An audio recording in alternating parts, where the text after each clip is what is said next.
I am Harrison Caldwell, 70 years old, and until very recently, I honestly believed my incredible life's work was finally complete. As the proud founder of a massive multinational logistics empire based right here in Chicago, I had spent the last 40 years relentlessly sacrificing absolutely everything to ensure my family's untouchable legacy. But last Tuesday, standing quietly in the dark, suffocating shadows of my own master bedroom closet, my entire world violently shattered. I silently watched my son Trent and his wife, calmly calculating the exact agonizing timeline of my impending death. They were eagerly discussing the $25 million corporate insurance payout they would receive the very moment my heart finally stopped beating. Before I fully explain how I narrowly escaped their sinister chemical trap and executed my total revenge, let me know exactly where you are watching this story from in the comments below. Hit that like button and subscribe to the channel if you have ever discovered a shocking betrayal from someone you blindly trusted with your own life. The violent wave of nausea hit me exactly as the crowded Red Line train violently lurched forward, departing the Roosevelt station. It was not a gentle, subtle sickness. It was a brutal, physically paralyzing agony that felt like shattered glass, aggressively grinding its way through my internal organs. A sharp, burning ache instantly radiated outward from the very center of my chest, traveling down my left arm and settling heavily into my trembling fingertips. The loud metallic screeching of the subway train's wheels against the heavy steel tracks echoed painfully inside my skull, amplifying the severe dizziness that threatened to drag me into total unconsciousness. I desperately squeezed my eyes shut, gripping the cold metal handrail beside my seat until my knuckles turned stark white. This was exactly how every single morning had begun for the past 3 agonizing months. I had officially stepped down as the active chief executive officer of Caldwell Logistics, proudly handing the massive operational reins over to my son Trent. I had genuinely believed the intense, suffocating pressure of managing global supply chains had simply finally caught up with my aging body. I had consulted the absolute best medical specialists in the entire city of Chicago. They ran endless, incredibly expensive batteries of diagnostic blood tests, exhaustive cardiac stress exams, and highly advanced neurological scans. They found absolutely nothing. Every single highly paid physician simply patted my shoulder and completely dismissed the terrifying agony as severe anxiety and the natural, unavoidable deterioration of old age. They politely told me to simply go home and rest. I forced my tired eyes open consciously, trying to steady my ragged, shallow breathing. The subway car was packed with morning commuters, all completely lost in the glowing digital screens of their smartphones, or staring blankly out the smeared, dirty windows. Directly across the narrow aisle from me sat an elderly man. He was wearing a thick, heavily worn wool coat and a faded flat cap. His weathered face was deeply lined with profound, heavy wrinkles, carrying the unmistakable, hardened look of an Eastern European immigrant who had survived a very hard life. His dark, sharp eyes were not looking at his phone. They were intensely, unblinkingly fixed directly onto my left wrist. I instinctively pulled my arm closer to my chest, suddenly feeling incredibly self-conscious under his intense, heavy scrutiny. I was wearing a massive, incredibly heavy luxury timepiece. It was a striking, incredibly rare limited edition Swiss chronograph that Trent had proudly gifted to me for Father's Day shortly after his major executive promotion. He had explicitly insisted I wear it every single day as a physical symbol of our powerful corporate dynasty. It was easily worth more than most luxury sports cars. The elderly man leaned forward abruptly, completely ignoring the cramped, limited personal space of the crowded subway car. He did not ask for my permission. His hand shot out with incredibly surprising, completely unexpected speed and firmly grabbed my left wrist. His grip was shockingly strong, his calloused fingers digging painfully into my fragile skin. I flinched violently, a surge of adrenaline completely cutting through the terrible nausea. "Take it off now," he demanded. His voice was a harsh guttural rasp, heavily accented with a thick, undeniable Russian inflection. He was not making a polite suggestion. He was issuing a desperate, urgent order. "I see what is inside the casing. What are you doing?" I snapped defensively, violently, yanking my arm back with a sudden surge of angry strength. "Get your hands off me. This is an incredibly rare, completely priceless gift from my only son. You do not touch it." The old man did not retreat. He did not apologize for his aggressive, shocking behavior. Instead, he leaned even closer, his dark eyes burning with a grim, terrifying intensity that absolutely chilled my blood. His voice dropped into a harsh, commanding whisper that completely cut through the loud, ambient noise of the moving train. "I am a master horologist," he stated slowly, articulating every single heavy syllable with absolute, undeniable precision. "I spent 50 years expertly building and meticulously repairing the most complicated mechanical timepieces in the entire world. I know the exact specific weight and the precise balance of a genuine Swiss movement. That heavy watch on your wrist is a completely hollowed-out casing. It is not functioning machinery." He reached into the deep pocket of his worn wool coat and quickly produced a tiny, specialized metal tool. He held it up, the sharp silver tip catching the harsh fluorescent light of the subway car. "Open it right now in front of me," he demanded softly, his expression completely unyielding. "Open it right now, or I promise you, you will not physically live to see the end of this month." The sheer terrifying conviction radiating from his dark eyes completely paralyzed me. The terrible burning pain radiating through my chest suddenly felt much sharper, far more sinister. I hesitated for a fraction of a second, my mind violently rejecting the impossible, horrific implication of his aggressive words. This was a loving gift from Trent. It was a symbol of his deep respect. But the agonizing daily sickness had mysteriously begun almost exactly the same week I had started wearing the heavy metal band tightly against my skin. My hands trembled uncontrollably as I clumsily unclasped the thick leather strap and handed the heavy timepiece over to the stranger. The old man handled the expensive luxury watch with absolute, complete irreverence. He did not admire the flawless diamond-encrusted bezel. He simply flipped it over, wedged the tiny, sharp metal tool perfectly under the microscopic seam of the thick backplate, and expertly applied pressure. There was a sharp, distinct metallic pop, the heavy back casing cleanly detached, falling into his calloused palm. He silently held the open watch up so I could clearly see directly inside. My breath caught sharply in my tight throat, and my heart hammered violently against my aching ribs. There were absolutely no delicate, intricate Swiss gears inside. There were no tiny, perfectly balanced springs or complex moving mechanical parts.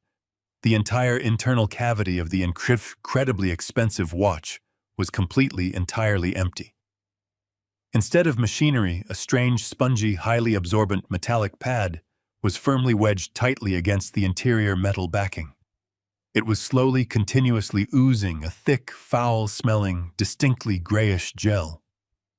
The dark chemical substance was specifically designed to press directly against the permeable surface of my skin, slowly and consistently absorbing straight into my fragile bloodstream every single minute I wore the loving gift from my son. I practically sprinted off that train the second the doors opened at the downtown station.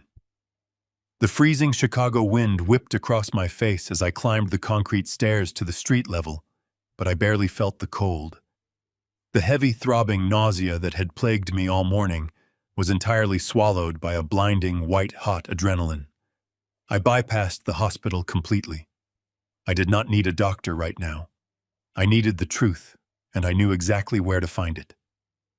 I marched down the busy sidewalk, clutching the gutted metallic shell of the watch in my coat pocket. The sharp chemical odor of that gray gel seemed to cling to my fingers, burning my nostrils with every breath I took. Within 10 minutes, I was standing in the towering glass lobby of Caldwell Logistics. This was the empire I had built with my bare hands, the company I had sacrificed my youth and health to secure for my family. The security guards nodded at me with deep respect, but I ignored them. I stepped into the private executive elevator and hit the button for the top floor. My heart hammered wildly against my ribs, echoing the heavy mechanical clanking of the elevator shaft. I was a father walking into a confrontation I never could have imagined in my worst nightmares. The elevator doors slid open with a soft chime. I strode past the reception desk, completely ignoring Trent's startled executive assistant. She tried to call out my name, but I pushed open the heavy double doors of the corner office without knocking. Trent was sitting behind my old custom mahogany desk, looking over a financial report. He wore a crisp navy suit, looking every bit the confident, successful chief executive I had groomed him to be. He looked up, his brow furrowing in mild surprise as I stormed across the plush carpet. Before he could even say a word, I reached into my coat pocket, pulled out the dismantled watch, and slammed it down violently onto the polished wood right in front of his face. The metal casing rattled loudly against the desk, exposing the spongy chemical-soaked pad hidden inside. I leaned forward, planting my palms flat on his desk, my chest heaving as I stared him down. I demanded to know exactly what this was. I demanded to know why the inner gears of a luxury Swiss timepiece had been ripped out and replaced with a leaking, foul-smelling substance. I demanded answers, and I told him he had exactly 10 seconds to start telling me the truth before I called the police. I fully expected him to panic. I expected him to stammer, to look away, or to show some visible sign of guilt. Instead, my son remained unnervingly calm. He did not flinch. He did not break eye contact. He simply looked down at the ruined watch, let out a slow, heavy sigh, and leaned back in his leather executive chair. The sheer coldness of his reaction sent a sharp chill straight down my spine. He did not look like a man who had just been caught committing a terrible crime. He looked like a disappointed manager dealing with a difficult employee. He calmly reached forward and pressed a button on his desk intercom. He asked his assistant to find his wife and send her in immediately. He released the button and looked back at me, his expression softening into a look of deep, patronizing pity.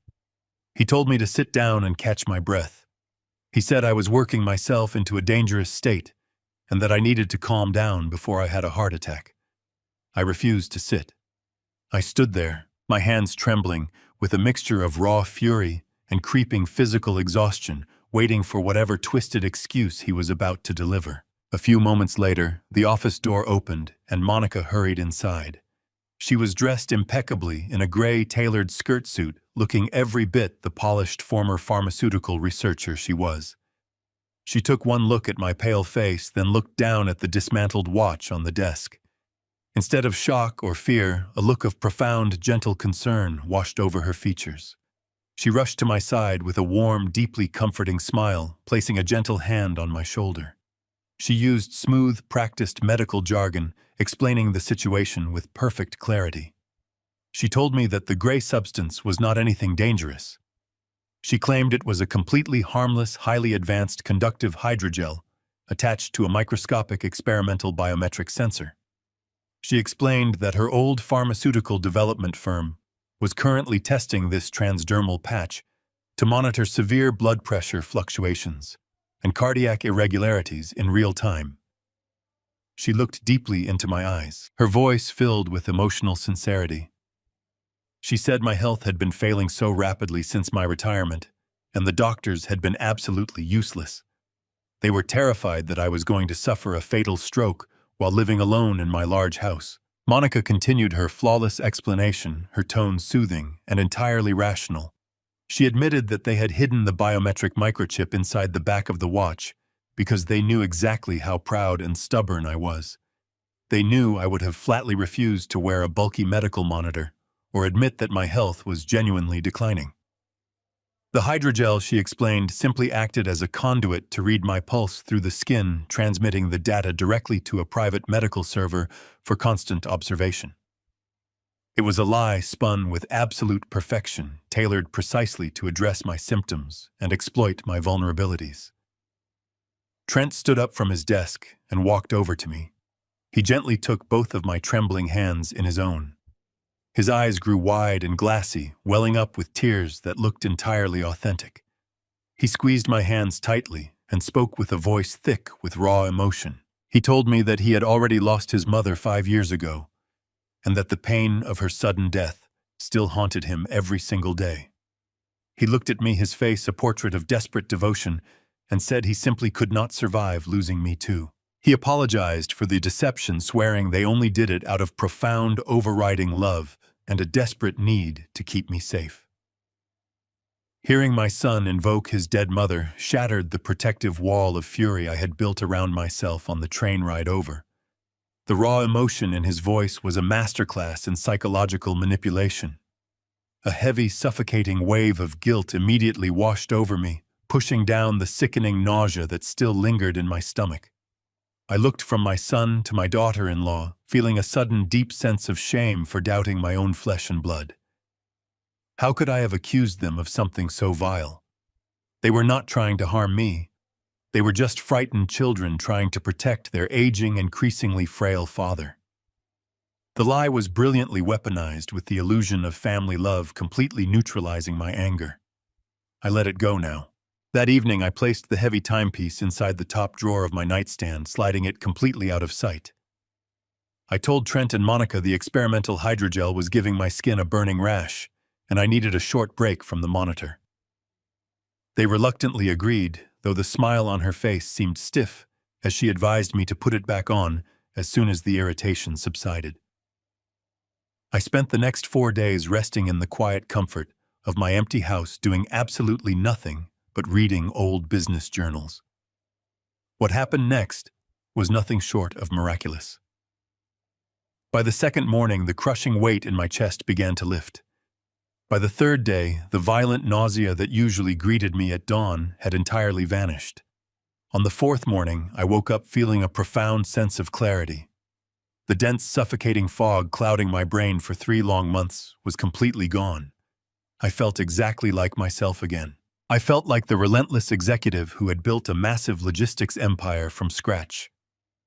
My physical energy returned, my natural appetite recovered, and my exhausted hands finally stopped their constant shaking. It was a deeply terrifying realization. The doctors had confidently blamed my rapid decline on natural aging, but they were entirely wrong. My illness was directly tied to the watch. To be absolutely certain, I had to test my deeply unsettling hypothesis. I needed to know if my gut feeling was just the paranoid rambling of a sick old man or a dark, undeniable reality. On Friday night, with a heavy, trembling heart, I took the watch out of the drawer. The faint chemical smell of the gray gel wafted up, making my stomach churn in immediate anticipation. I strapped the cold leather firmly around my wrist, ensuring the spongy pad pressed directly against my skin. I went to sleep, dreading the morning. When I woke up 12 hours later, the physical result was immediate and completely devastating. The entire room violently spun around me the exact moment I tried to sit up in bed. A sickening wave of crippling vertigo sent me crashing back down onto the mattress. My chest pulled so tight it felt like a heavy steel vice was slowly crushing my lungs, and a bitter, highly acidic taste flooded the back of my throat. The physical agony had returned with a terrifying vengeance, completely validating my absolute worst fears. The biometric sensor story was a meticulously crafted lie. I ripped the watch off my wrist, throwing it across the dark room. I lay there desperately gasping for air, my heart hammering furiously against my ribs, realizing that my own flesh and blood was somehow directly responsible for this ongoing torment. I decided to keep my horrific discovery a secret. I needed to watch them closely to see the truth hiding behind their smiles. The perfect opportunity arrived the very next evening during our traditional Sunday family dinner. Trent and Monica came over to my house bringing a freshly roasted chicken and an expensive bottle of imported red wine. I forced myself to play the role of the frail, rapidly deteriorating father perfectly. I intentionally dragged my feet across the floor, slurred my words slightly, and kept my posture constantly hunched and defeated.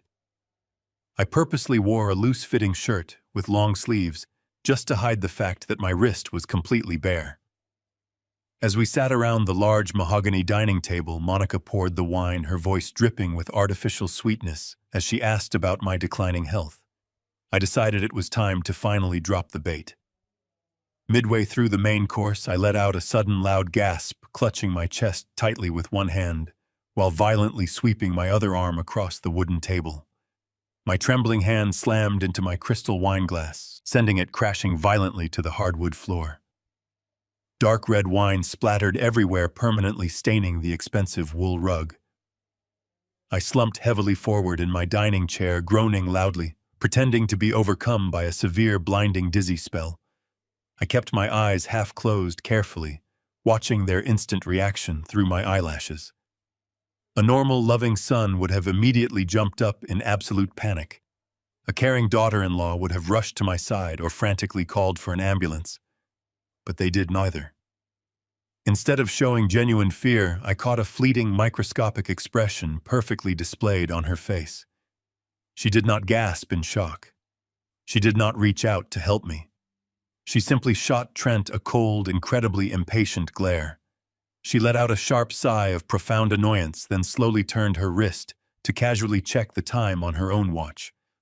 It was the distinct look of a bored woman who was tired of waiting for a late train to arrive. Trent remained firmly seated, staring at me with a blank, calculating emptiness. The lack of human empathy in that completely silent exchange chilled my cold, aging soul far more than the physical pain ever could. They eventually helped me safely back to the living room sofa. The carefully constructed mask had slipped just enough for me to clearly see the ruthless monsters hiding underneath. I spent a sleepless night staring at the ceiling, my mind racing through every interaction, every signed contract, and every business decision I had made since handing over the company.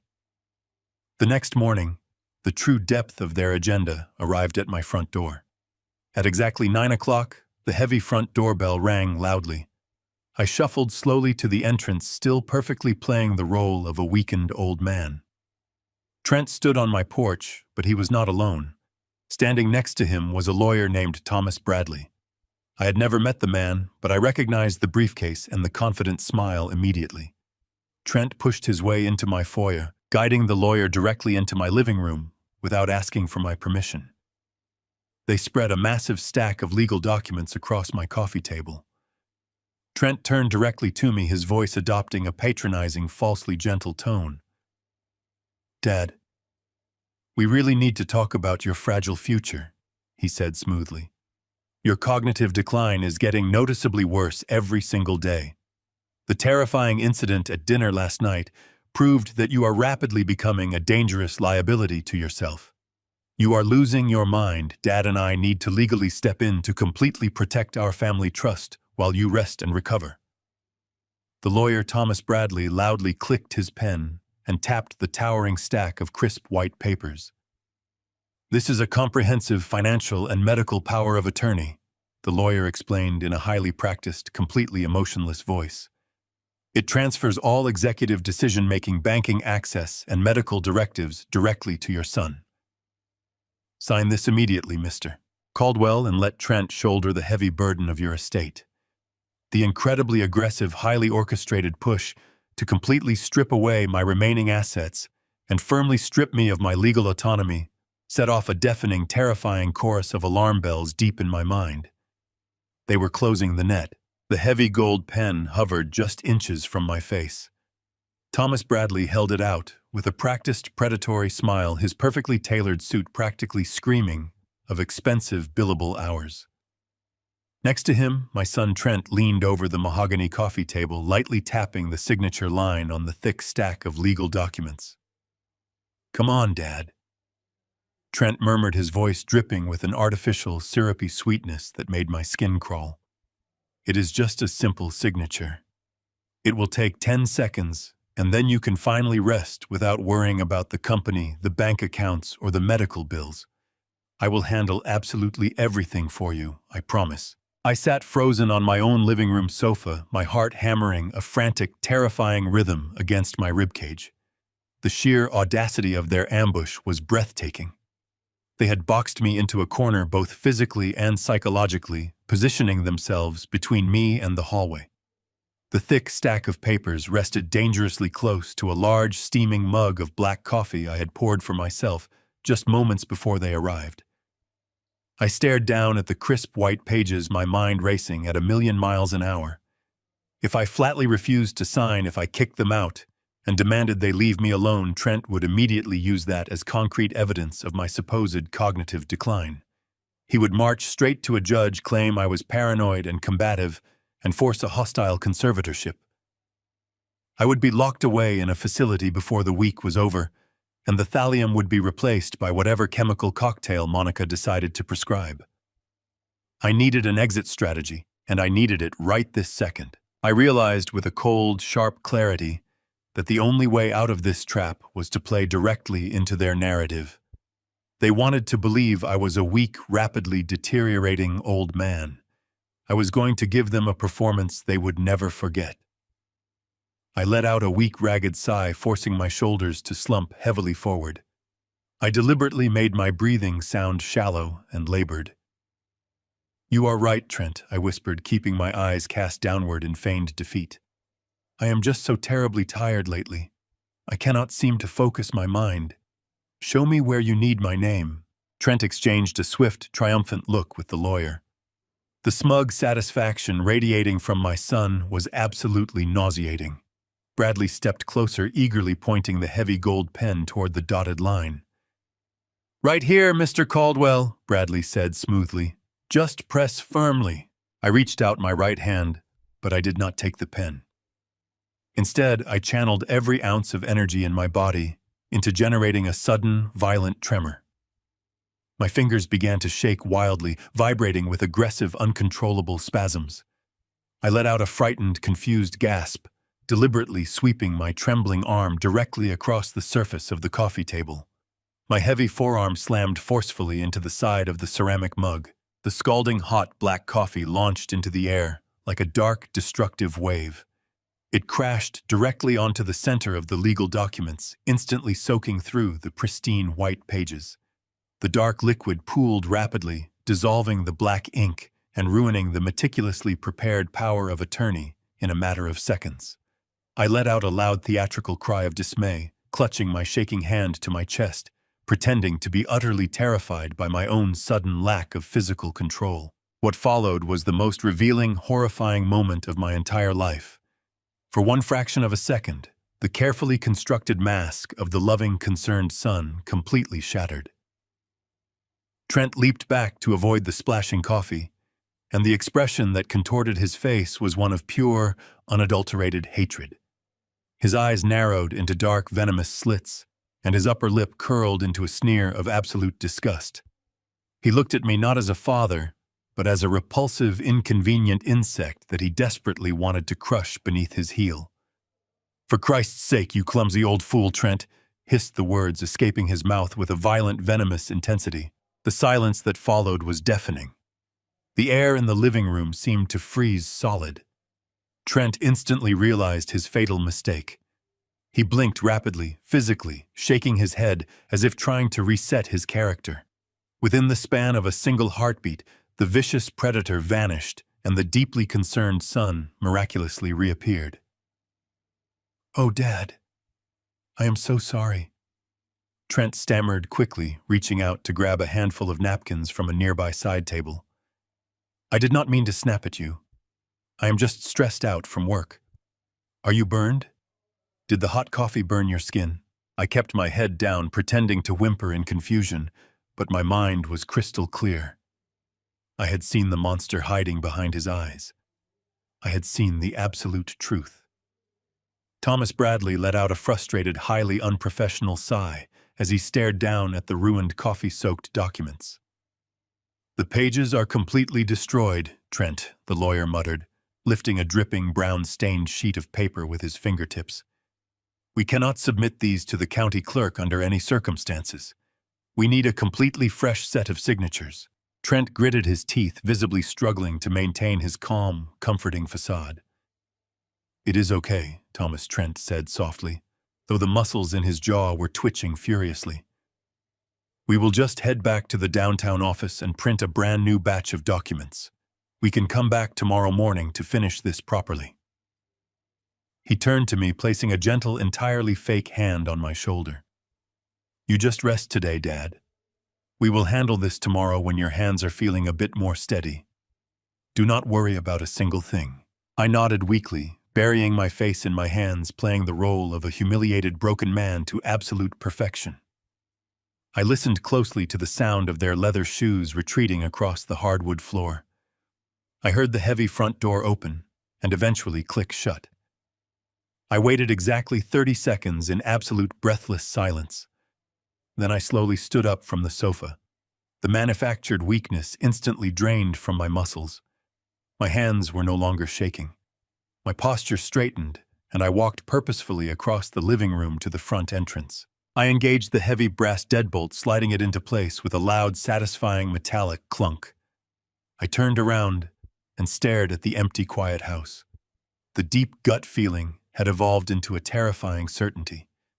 I was being actively hunted in my own home. The people I loved were conspiring to end my life. I had no allies left within my family. I was entirely alone, completely isolated on an island of their making. But they had forgotten who I truly was. I was no longer a victim waiting to die. This absolute betrayal forced me to finally rely on my old, incredibly ruthless business instincts to survive their vicious and highly orchestrated corporate execution. The war for my empire had now officially begun, and I would win. I waited until the sound of Trent's car completely faded down the street before I moved from the front door.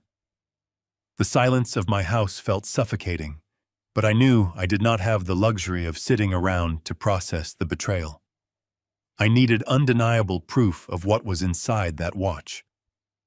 My first instinct was to drive straight to the Premier Research Hospital in downtown Chicago, where I had been treated for the past 3 months.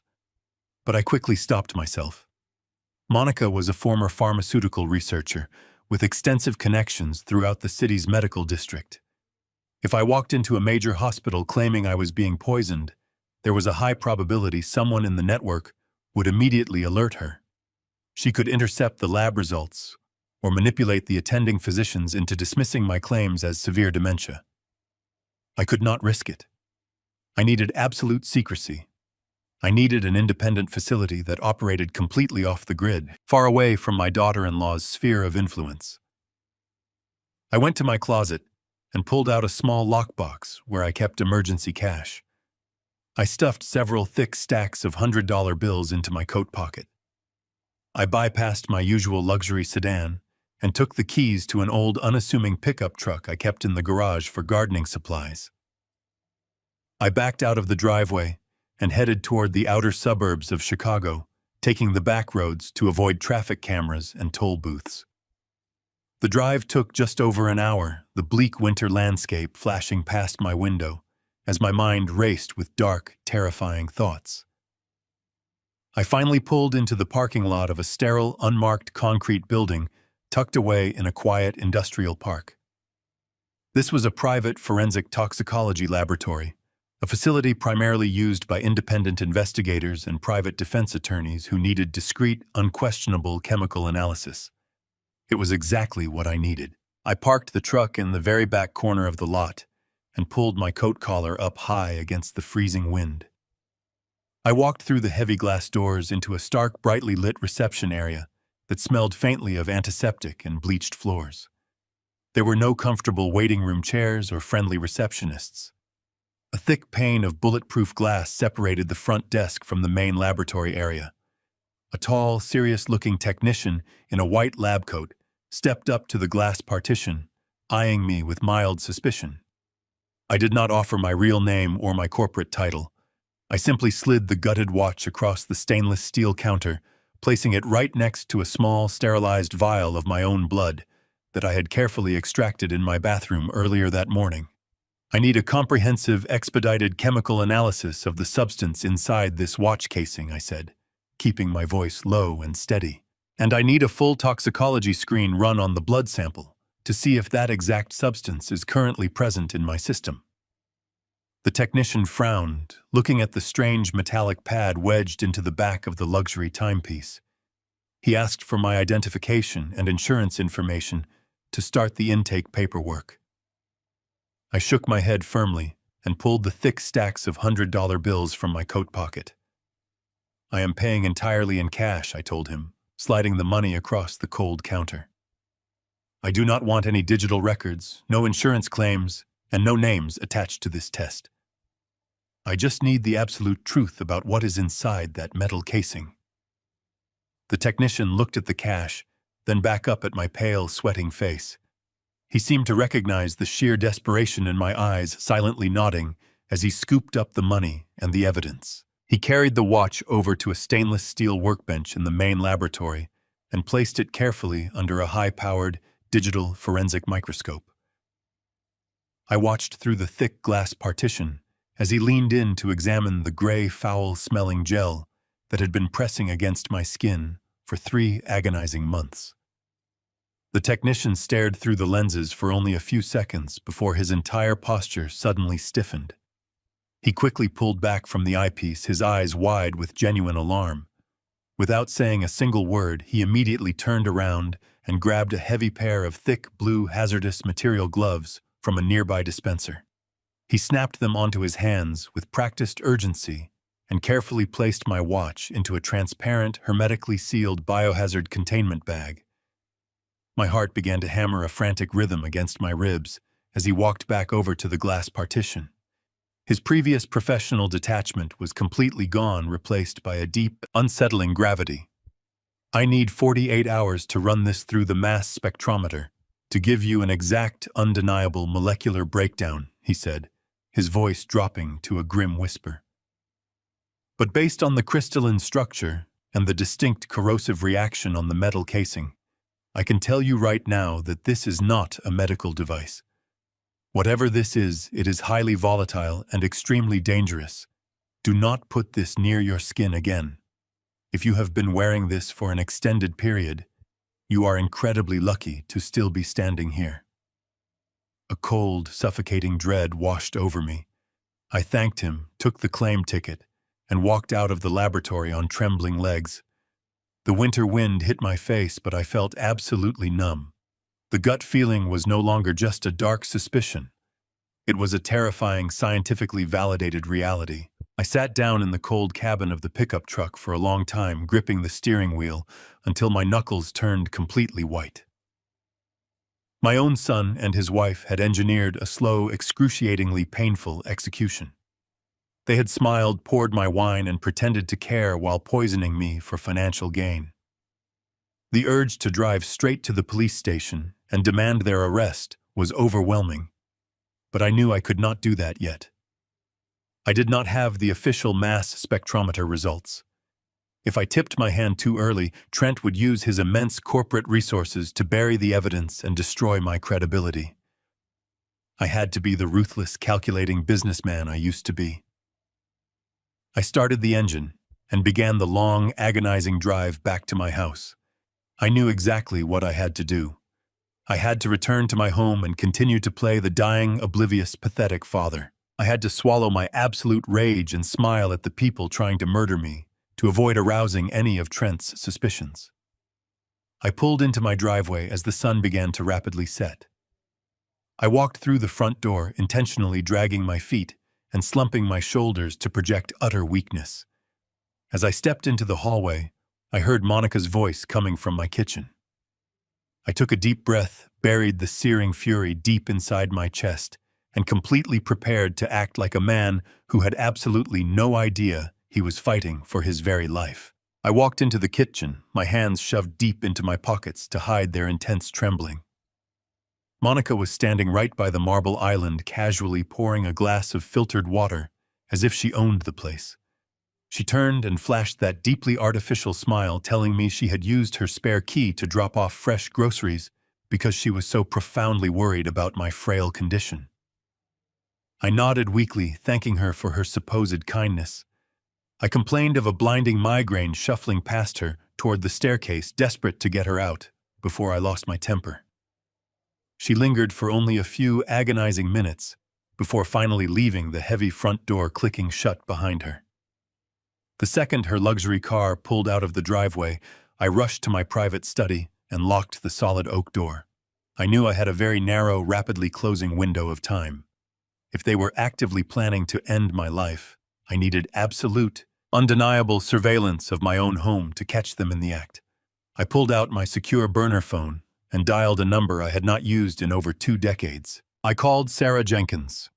20 years ago, Sarah was the absolute best corporate espionage security contractor in the entire Midwest. Whenever a rival logistics firm tried to steal my supply chain secrets or plant listening devices, Sarah was the phantom I hired to aggressively turn the tables. She was ruthless, brilliant, and operated entirely in the shadows. Her voice was just as crisp and guarded as I remembered. I did not waste any time with pleasantries or polite catch-ups. I told her I was in a desperate, horrifying situation, that my life was in active danger from my own family members, and that I needed comprehensive, completely undetectable surveillance installed in my personal residence immediately. I offered her triple her usual exorbitant rate, provided she could do it quietly and without leaving a single trace behind. She agreed without hesitation, instructing me to leave the side door of my garage unlocked at exactly 8 o'clock the following morning. I spent a restless, miserable night tossing and turning in the dark, terrified that Trent and Monica might unexpectedly return while I was still unprotected and highly vulnerable. The next morning, the garage door clicked open with barely a whisper. Sarah slipped inside like a ghost, wearing dark clothing and carrying a heavy reinforced duffel bag. We exchanged a brief silent nod. She asked no probing questions about my pale complexion. She simply went straight to work. I pointed her toward the main living room and my private study, the 2 specific locations where Trent and Monica always insisted on holding their impromptu, hushed family meetings. Sarah opened her bag, revealing a highly sophisticated array of microcameras, audio transmitters, and specialized wiring tools. She immediately zeroed in on the tall, cylindrical air purifiers sitting innocently in the corners of both rooms. She expertly dismantled the sleek plastic casings, carefully embedding the tiny high-definition lenses directly into the digital display panels of the machines. The cameras were incredibly advanced, capable of recording crystal-clear video and capturing faint whispers from across the room, all while transmitting the encrypted data directly to a secure remote server. She worked with astonishing speed and absolute precision, her hands moving with the steady confidence of a master surgeon. We were modifying the air purifier in the living room when the piercing chime of the front doorbell suddenly echoed through the house. I froze, staring at Sarah in paralyzing panic. She killed the power to her soldering tool and signaled for absolute silence. I crept slowly toward the front window, peering cautiously through the very edge of the heavy velvet curtains. It was Monica. She was standing on the front porch holding a large insulated thermal container, casually checking her reflection in the glass panel of the front door. She had returned completely unannounced.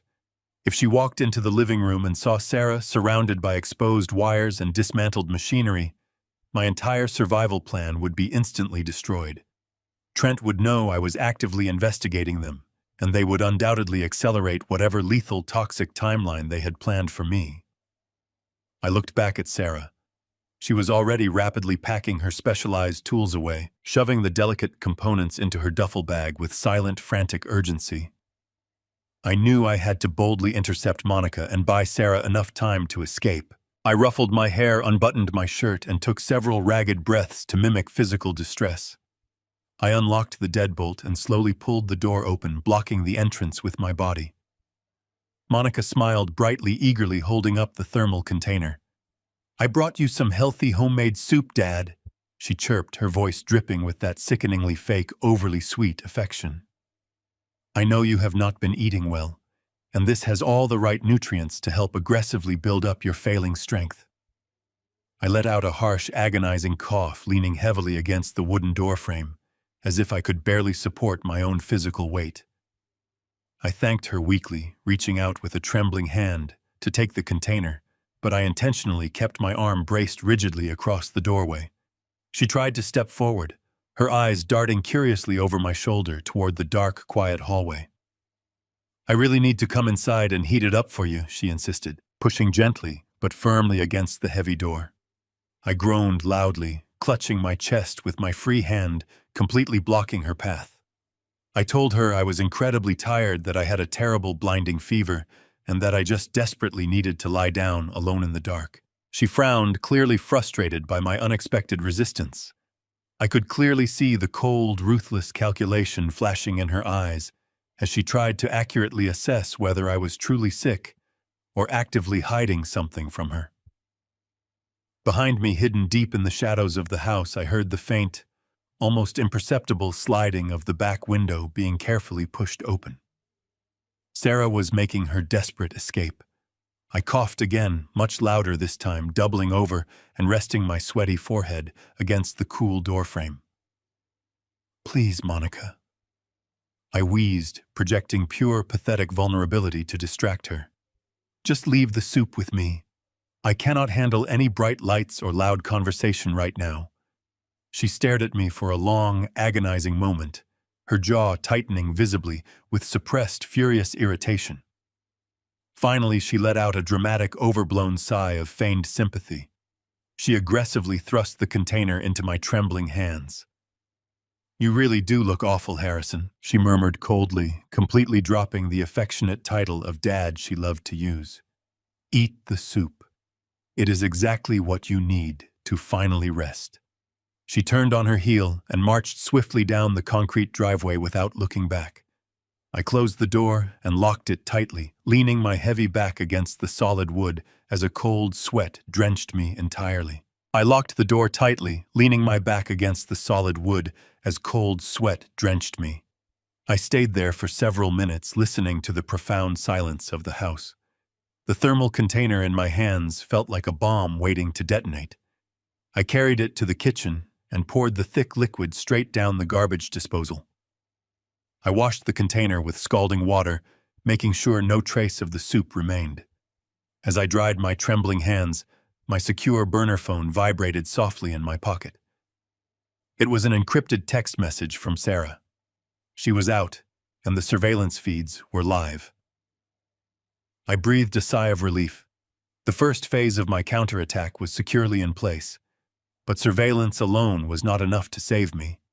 I needed to understand the true motive behind their lethal timeline. To do that, I had to look at the money. I spent the remainder of the evening carefully setting the stage. I turned off the lights, leaving only a dim lamp in the hallway. I shuffled up the wooden stairs, making my footsteps drag, in case Monica had planted listening devices or instructed Trent to drive past. I went into my room, changed into pajamas, and climbed into the large bed. I left a small crack in the curtains so anyone watching from the street would assume I was bedridden and asleep. I lay perfectly still for 2 agonizing hours, staring at the dark ceiling, listening to the wind. When I was absolutely certain the neighborhood was dead, I silently slipped out from under the blankets. I crawled across the carpet to the far corner of my large closet, pulled back a loose baseboard, and retrieved a small, hidden digital tablet. I had secretly purchased this device months ago when my symptoms first began, hiding it out of a paranoid instinct I could not quite explain. Now it was my lifeline to the outside world. I sat cross-legged on the floor, pulling a heavy blanket over my head to mask the bright digital glow of the screen.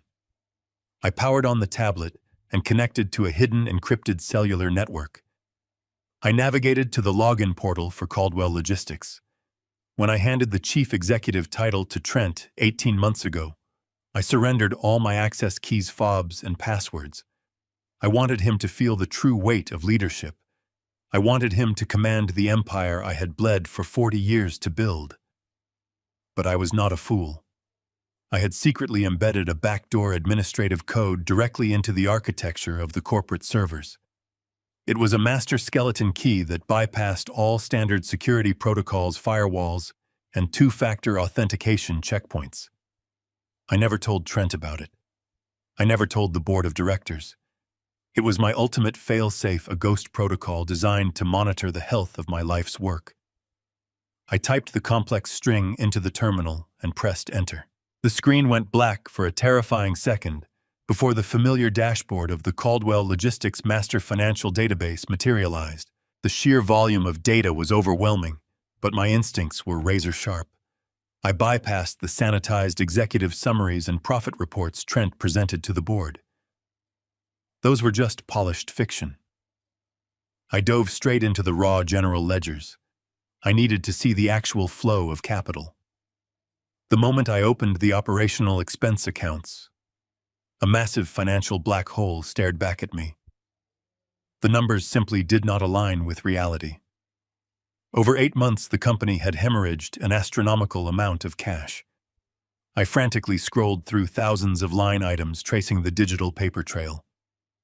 Trent had systematically authorized dozens of massive recurring phantom invoices. These payments were supposedly for international freight consulting software integration and overseas customs expediting. But the vendor names were completely unfamiliar. I ran a background trace on 3 of the largest recipients. They were empty shell companies registered to vacant post office boxes in offshore tax havens. Trent was not just mismanaging the company, he was actively embezzling millions of dollars. The sheer scale of the theft was breathtaking, but it did not explain his terrifying desperation to secure my power of attorney that morning.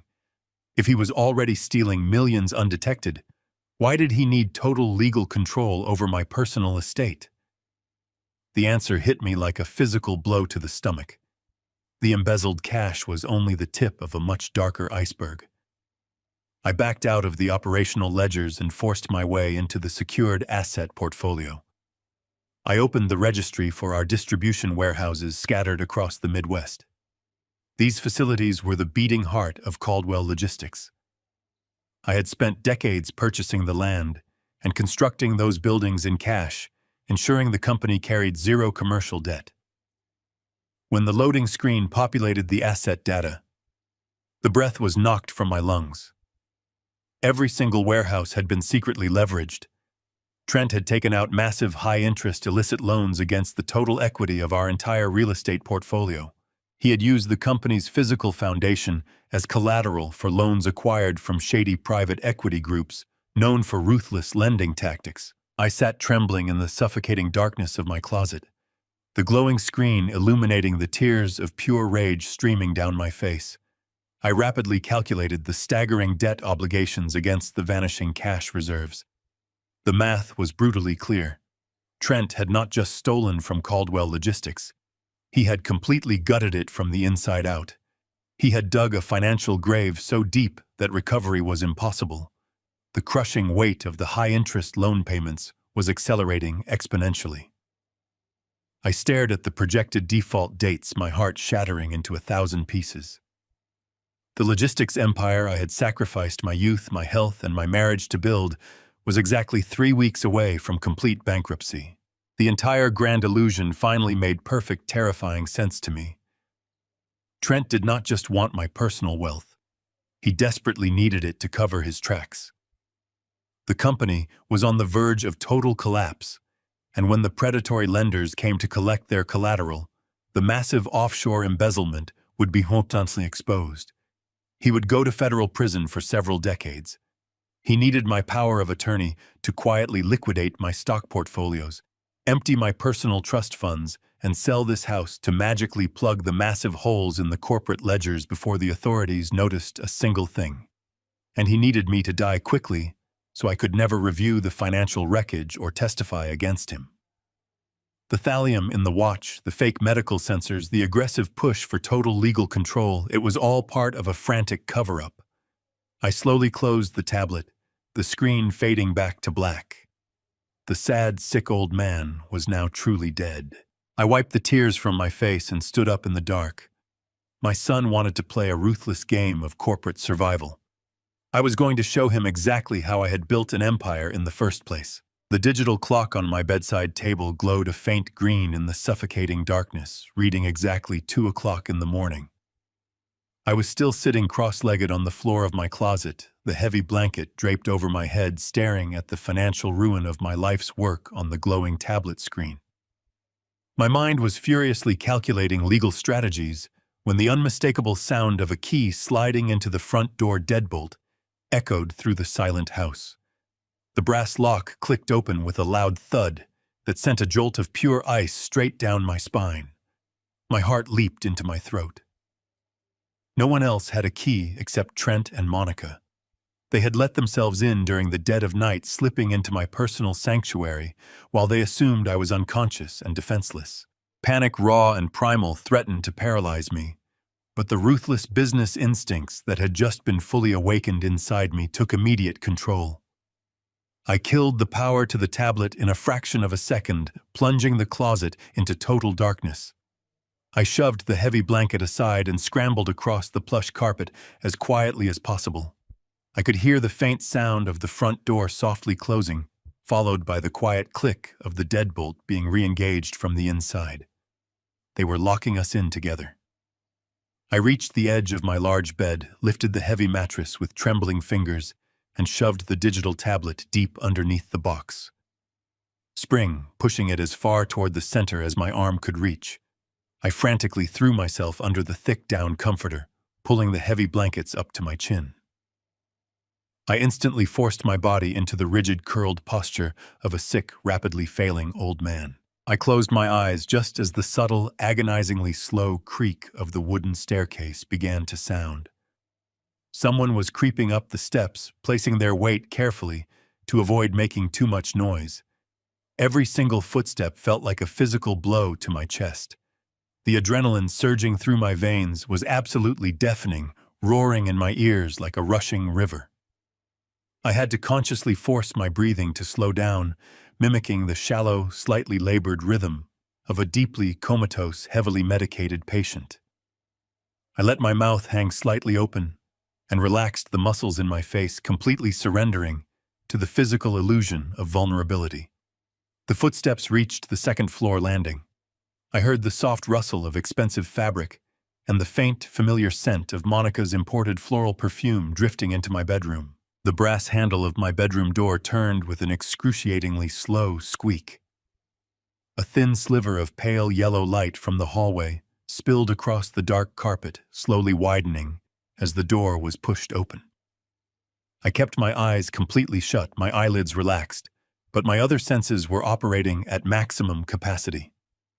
Two distinct sets of footsteps entered the room. They moved with a predatory, silent grace, gliding across the floor until they were standing mere inches from the edge of my mattress. I could feel their presence looming over me, a dark, suffocating energy radiating in the cold air.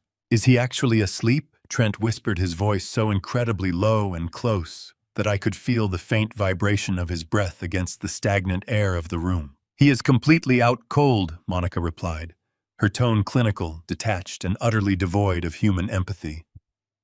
I severely doubled the dosage of the muscle relaxants in his evening tea before we left earlier today. His central nervous system is currently so suppressed he would not wake up if we fired a gun in this room. Just focus on finding the documents. We have an incredibly narrow window before the bank opens tomorrow morning. I felt the mattress shift ever so slightly as Trent leaned over me. The proximity was physically nauseating. Every fiber of my being screamed at me to open my eyes, to grab him by the throat, to demand answers for the devastating financial destruction he had caused. My fists clenched involuntarily beneath the heavy blankets, my fingernails biting painfully deep into my palms. I forced myself to release the tension, to keep my hands completely limp, to maintain the flawless performance of a dying man. I slowed my breathing even further, letting out a soft, ragged snore to reinforce the deeply tragic illusion. I heard the soft metallic sliding of the top drawer of my wooden nightstand being carefully pulled open. They were searching right next to my head. The quiet rustling of papers and the shifting of small objects echoed loudly in the tense silence of the room. Trent was desperately looking for my personal checkbooks, my physical banking tokens, and the small leather journal where I foolishly kept my private passwords written down. He was looking for the final keys to drain my personal estate, the last desperate life raft to plug the massive bleeding hole he had created in the corporate logistics ledgers. "I cannot find the master password journal anywhere," Trent hissed in a frustrated, frantic whisper. "It is supposed to be right here in the top drawer. I saw him put it here last week. Where did the crazy old fool hide it?" "Just keep looking," Monica commanded smoothly. "Check the bottom drawer. Check beneath the bedside lamp. We absolutely need those specific routing numbers to initiate the massive offshore wire transfers tomorrow afternoon. If we do not successfully liquidate his personal trust funds by the end of the day, those predatory equity lenders will immediately seize the commercial warehouses. The entire corporate facade will instantly collapse Trent. You need to find those account numbers right now. He is deteriorating so fast it is pathetic, Trent muttered, the sound of a drawer clicking shut, punctuating his cruel words. Look at him, Monica. He is literally wasting away into nothing.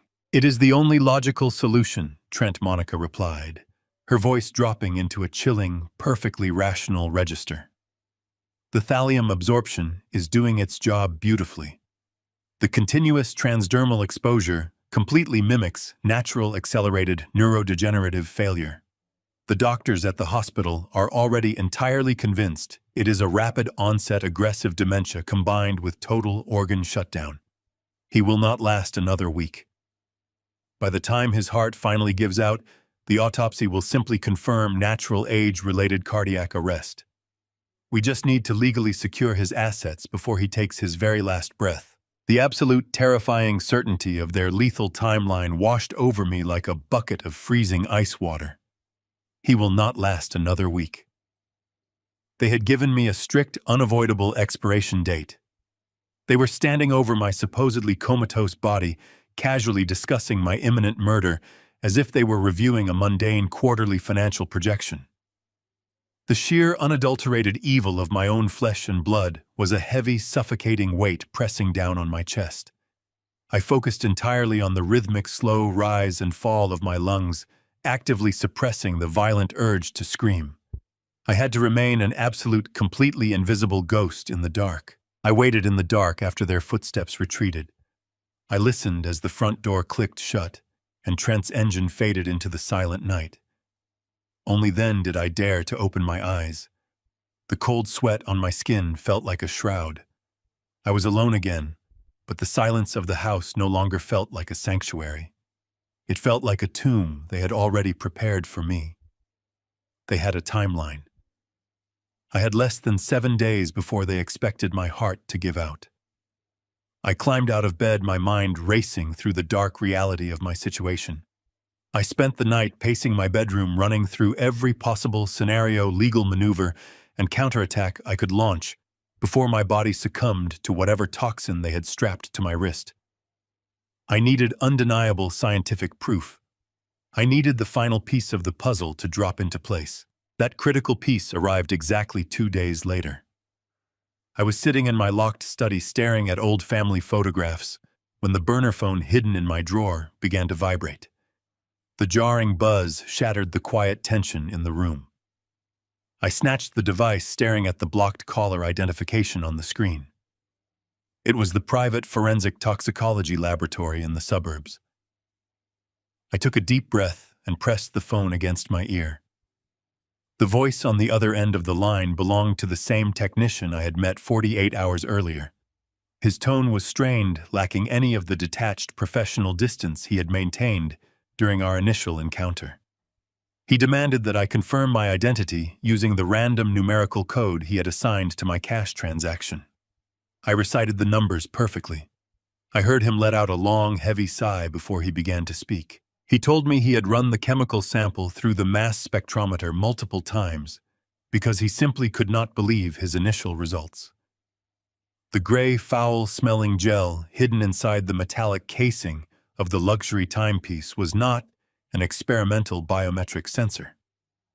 It was not a harmless conductive hydrogel designed to passively monitor cardiovascular fluctuations. It was a highly concentrated, lethally weaponized transdermal delivery system. The technician paused for a fraction of a second, his voice dropping to a grim whisper. The primary active ingredient suspended within the synthetic gel, he explained, was a heavy metal known as thallium. The harsh word hung in the cold air between us, heavy and incredibly final. I had briefly heard of it before, but the context was always tied to old espionage novels or historical assassinations. The technician proceeded to carefully break down the horrifying reality of the substance with clinical precision. Thallium, he told me, is historically referred to by toxicologists as the poisoner's poison. It is a highly toxic heavy metal that is completely tasteless, absolutely odorless, and incredibly difficult to detect in standard hospital blood screens unless the attending physician knows exactly what to look for. But the most terrifying aspect of the chemical compound they had engineered was its sinister delivery method. By suspending the heavy metal in a permeable hydrogel and pressing it directly against the thin skin of my wrist, they had bypassed the human digestive system entirely. The thallium absorbed continuously into my bloodstream every single second I innocently wore the watch. The technician explained that chronic low-dose thallium poisoning meticulously mimics the natural symptoms of age-related deterioration.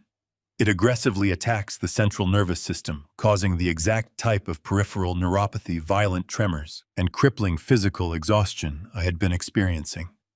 It severely ravages the gastrointestinal tract, producing the blinding nausea and intense vertigo that plagued my mornings. And ultimately, it systematically shuts down the major bodily organs, leading directly to an inevitable, seemingly natural cardiac arrest.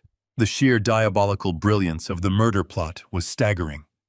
Ordinary criminals could never have successfully engineered something this chemically sophisticated. This specific method required highly specialized knowledge, unfettered access to restricted laboratory compounds, and a deep understanding of human physiology. It required a trained pharmaceutical researcher. It required Monica. She had maliciously used her medical background and professional connections to flawlessly synthesize the perfect, untraceable murder weapon. She had calculated the exact dosage required to bring a grown man to his knees without triggering a sudden acute toxicity alarm. She had designed the gel to silently break down my body at a highly controlled pace, giving Trent just enough time to panic me into signing over my financial estate before I died. The narrative they had smoothly spun for the doctors at the research hospital was a masterpiece of lethal misdirection. They had painted a tragically believable picture of an aging executive rapidly succumbing to natural dementia and organ failure, seamlessly hiding their dark, toxic sabotage behind a flawless facade of family concern. I ended the call with the forensic laboratory, my hand shaking so violently I nearly dropped the burner phone onto the hardwood floor. I walked heavily over to my desk and pulled open the deep bottom drawer. The gutted metallic shell of the luxury Swiss watch lay there in the deep shadows, looking like a harmless, discarded piece of jewelry. I stared down at it, a massive wave of profound sorrow washing over my soul. This was the incredibly expensive, beautifully wrapped gift my son had proudly handed to me on Father's Day. He had smiled warmly, hugged me tightly, and told me how much he loved me while strapping a sophisticated, slow-acting execution device directly onto my wrist. They were not just trying to steal my personal fortune. They were not just trying to push me out of the logistics empire I had spent decades building.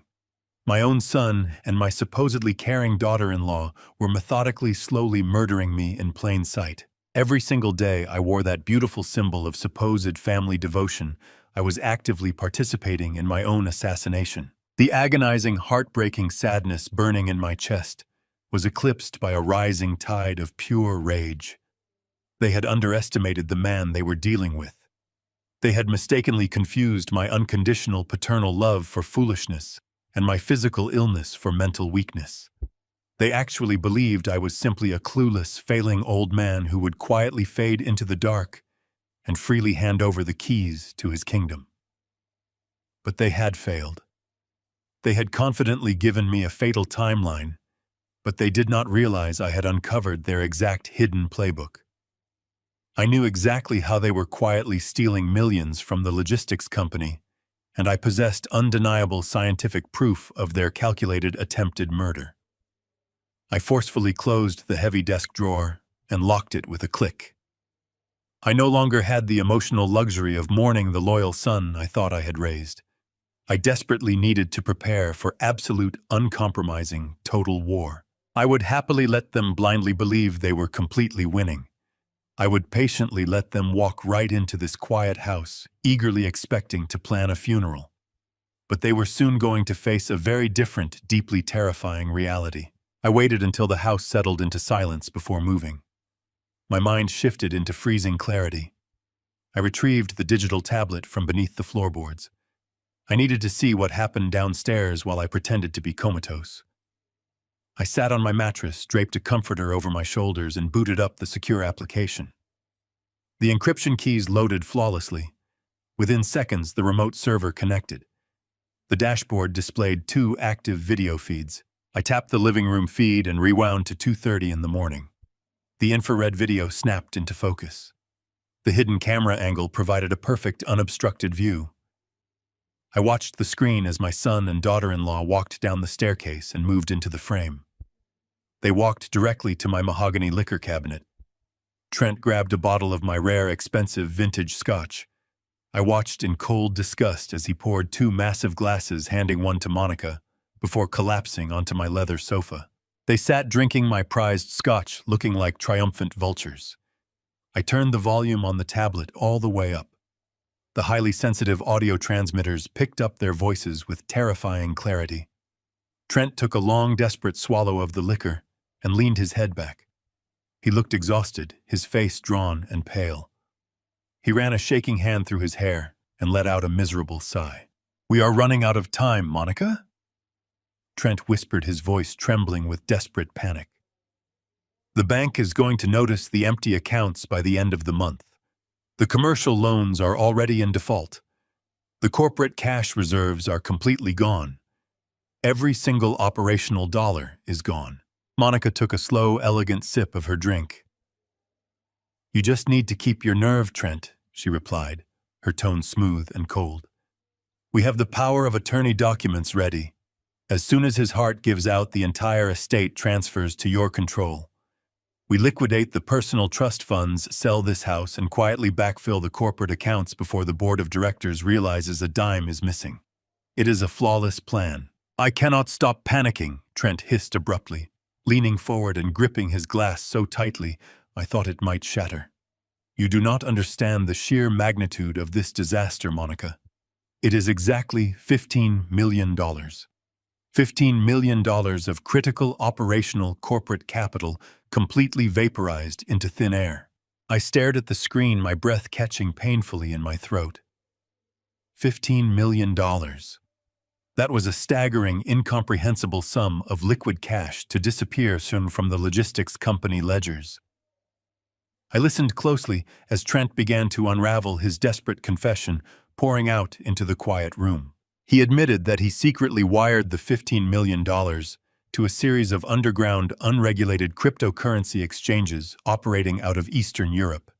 He convinced himself he was a financial genius, attempting to aggressively multiply the company assets in a matter of weeks to step out of my imposing shadow.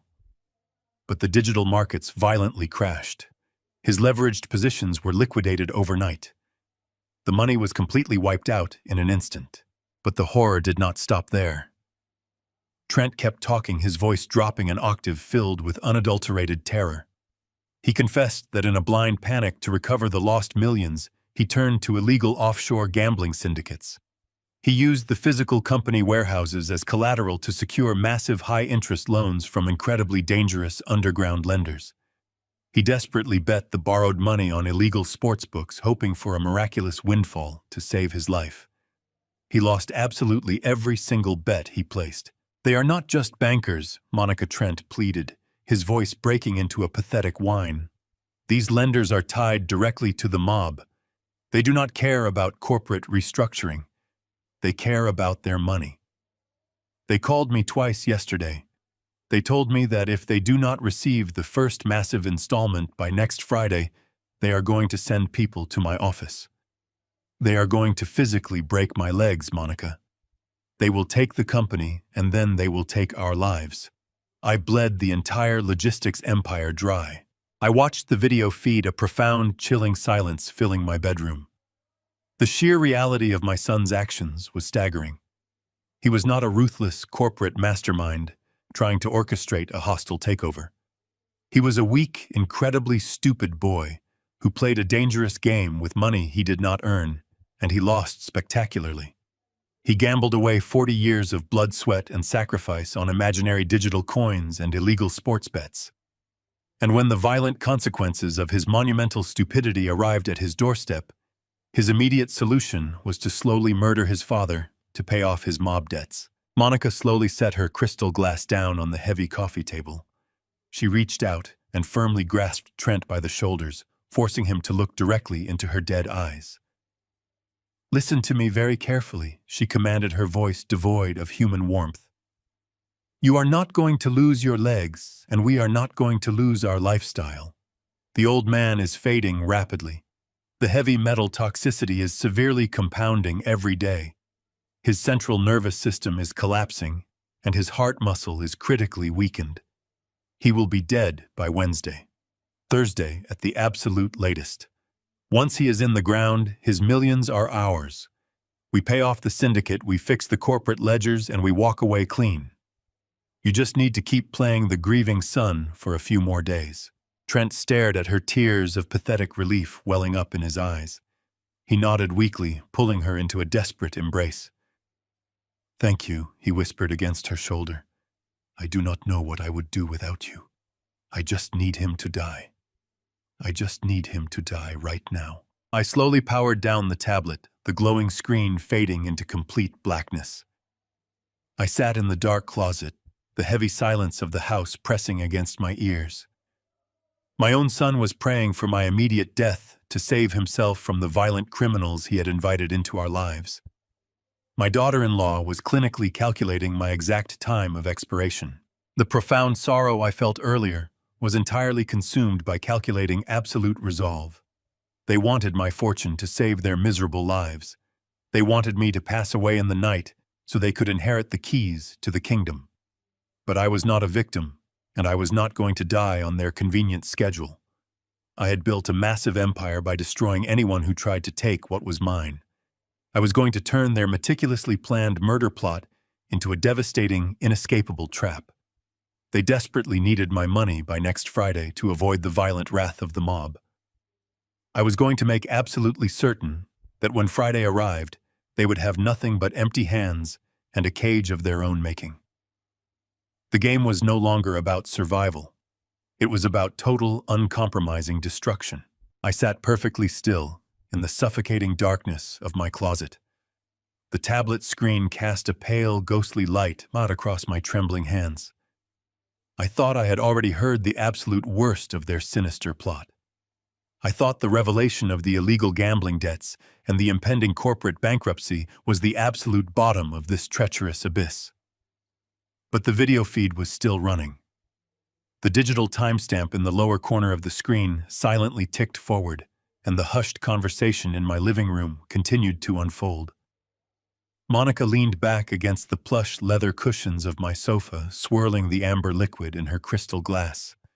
She looked incredibly annoyed, her delicate features twisting into a mask of pure frustration.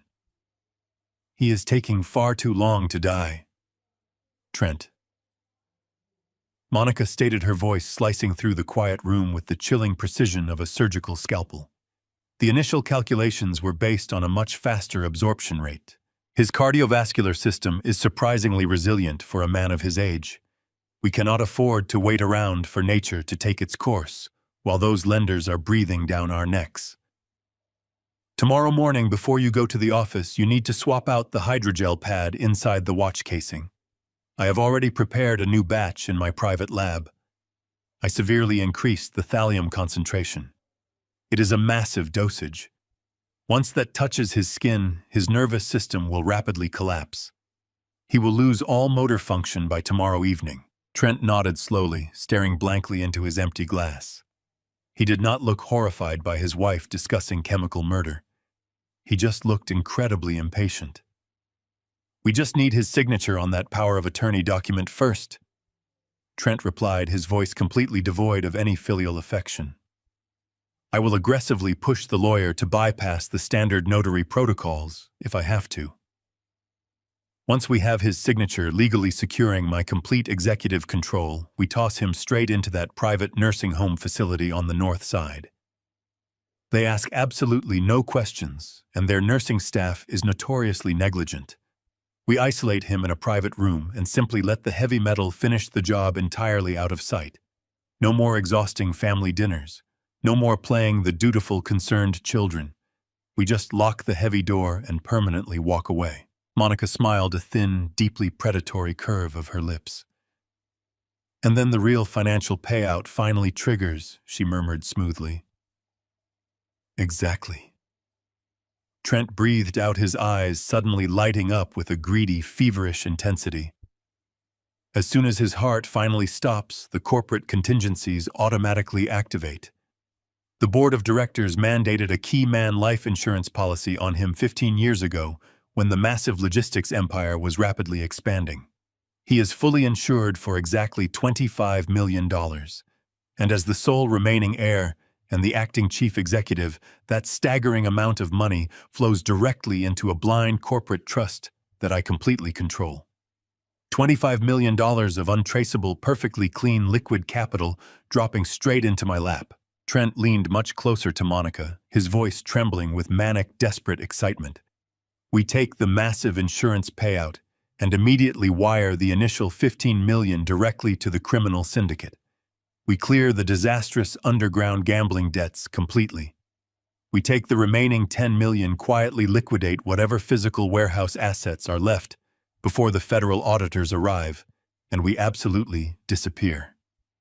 We catch a private charter to Europe by the end of the month. We can start completely over in Monaco or the south of France. We will never have to look back. My father dying is our absolute financial salvation.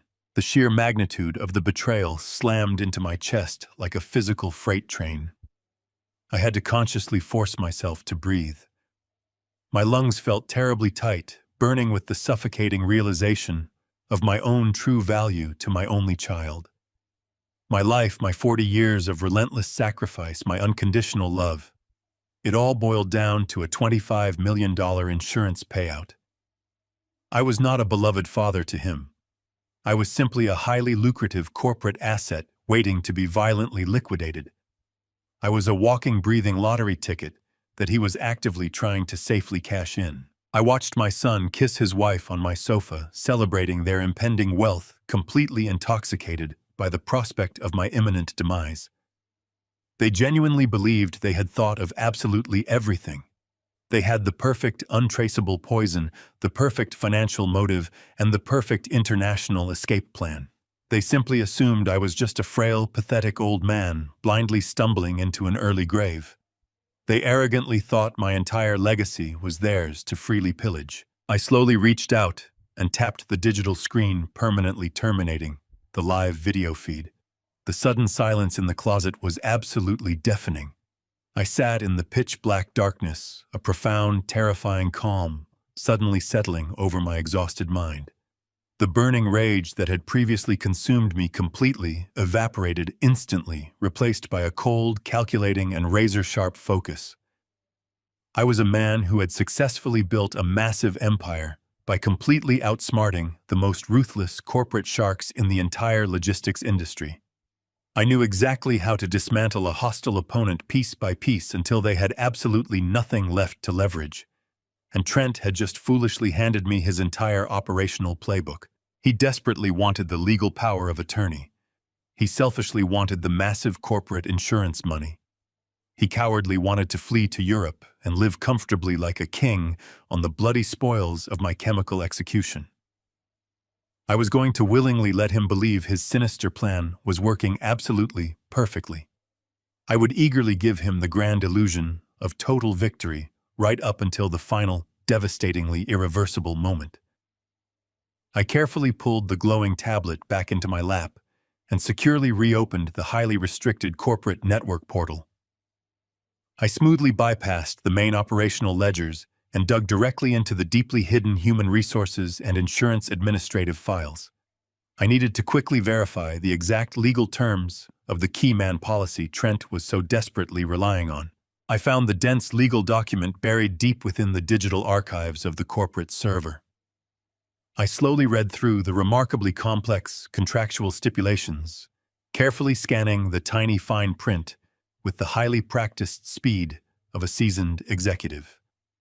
The policy was indeed entirely valid, and it would absolutely pay out exactly $25 million immediately upon my certified death. However, Trent had fundamentally misunderstood a critical, incredibly important underlying corporate legal structure.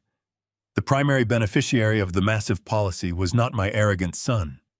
The exclusive, legally binding beneficiary was the logistics company itself. And as the absolute majority shareholder and original founding owner, I still securely possessed the unilateral, unquestionable authority to legally rewrite the entire corporate trust structure at any given moment. I was going to completely lock him out of every single penny, safely protecting my legacy while simultaneously setting his devastating trap. I would now become the ruthless hunter. The rest of the night passed in cold calculation. When dawn crept through the gaps in my velvet curtains, the agonizing heartbreak that had paralyzed me was gone. In its place was an unbreakable block of pure ice. I climbed out of the closet, returning the digital tablet to its hidden compartment beneath the floorboards. I smoothed the comforter back over the mattress, ensuring my sickbed looked exactly as disheveled as a dying man would leave it. I walked into the master bathroom and splashed freezing water onto my face. Staring into the mirror, I did not see the frail victim my son wanted me to be. I saw the founder of Caldwell Logistics. I saw a man who had survived hostile takeovers and vicious supply chains. Trent and Monica had foolishly assumed my paternal affection made me blind and weak.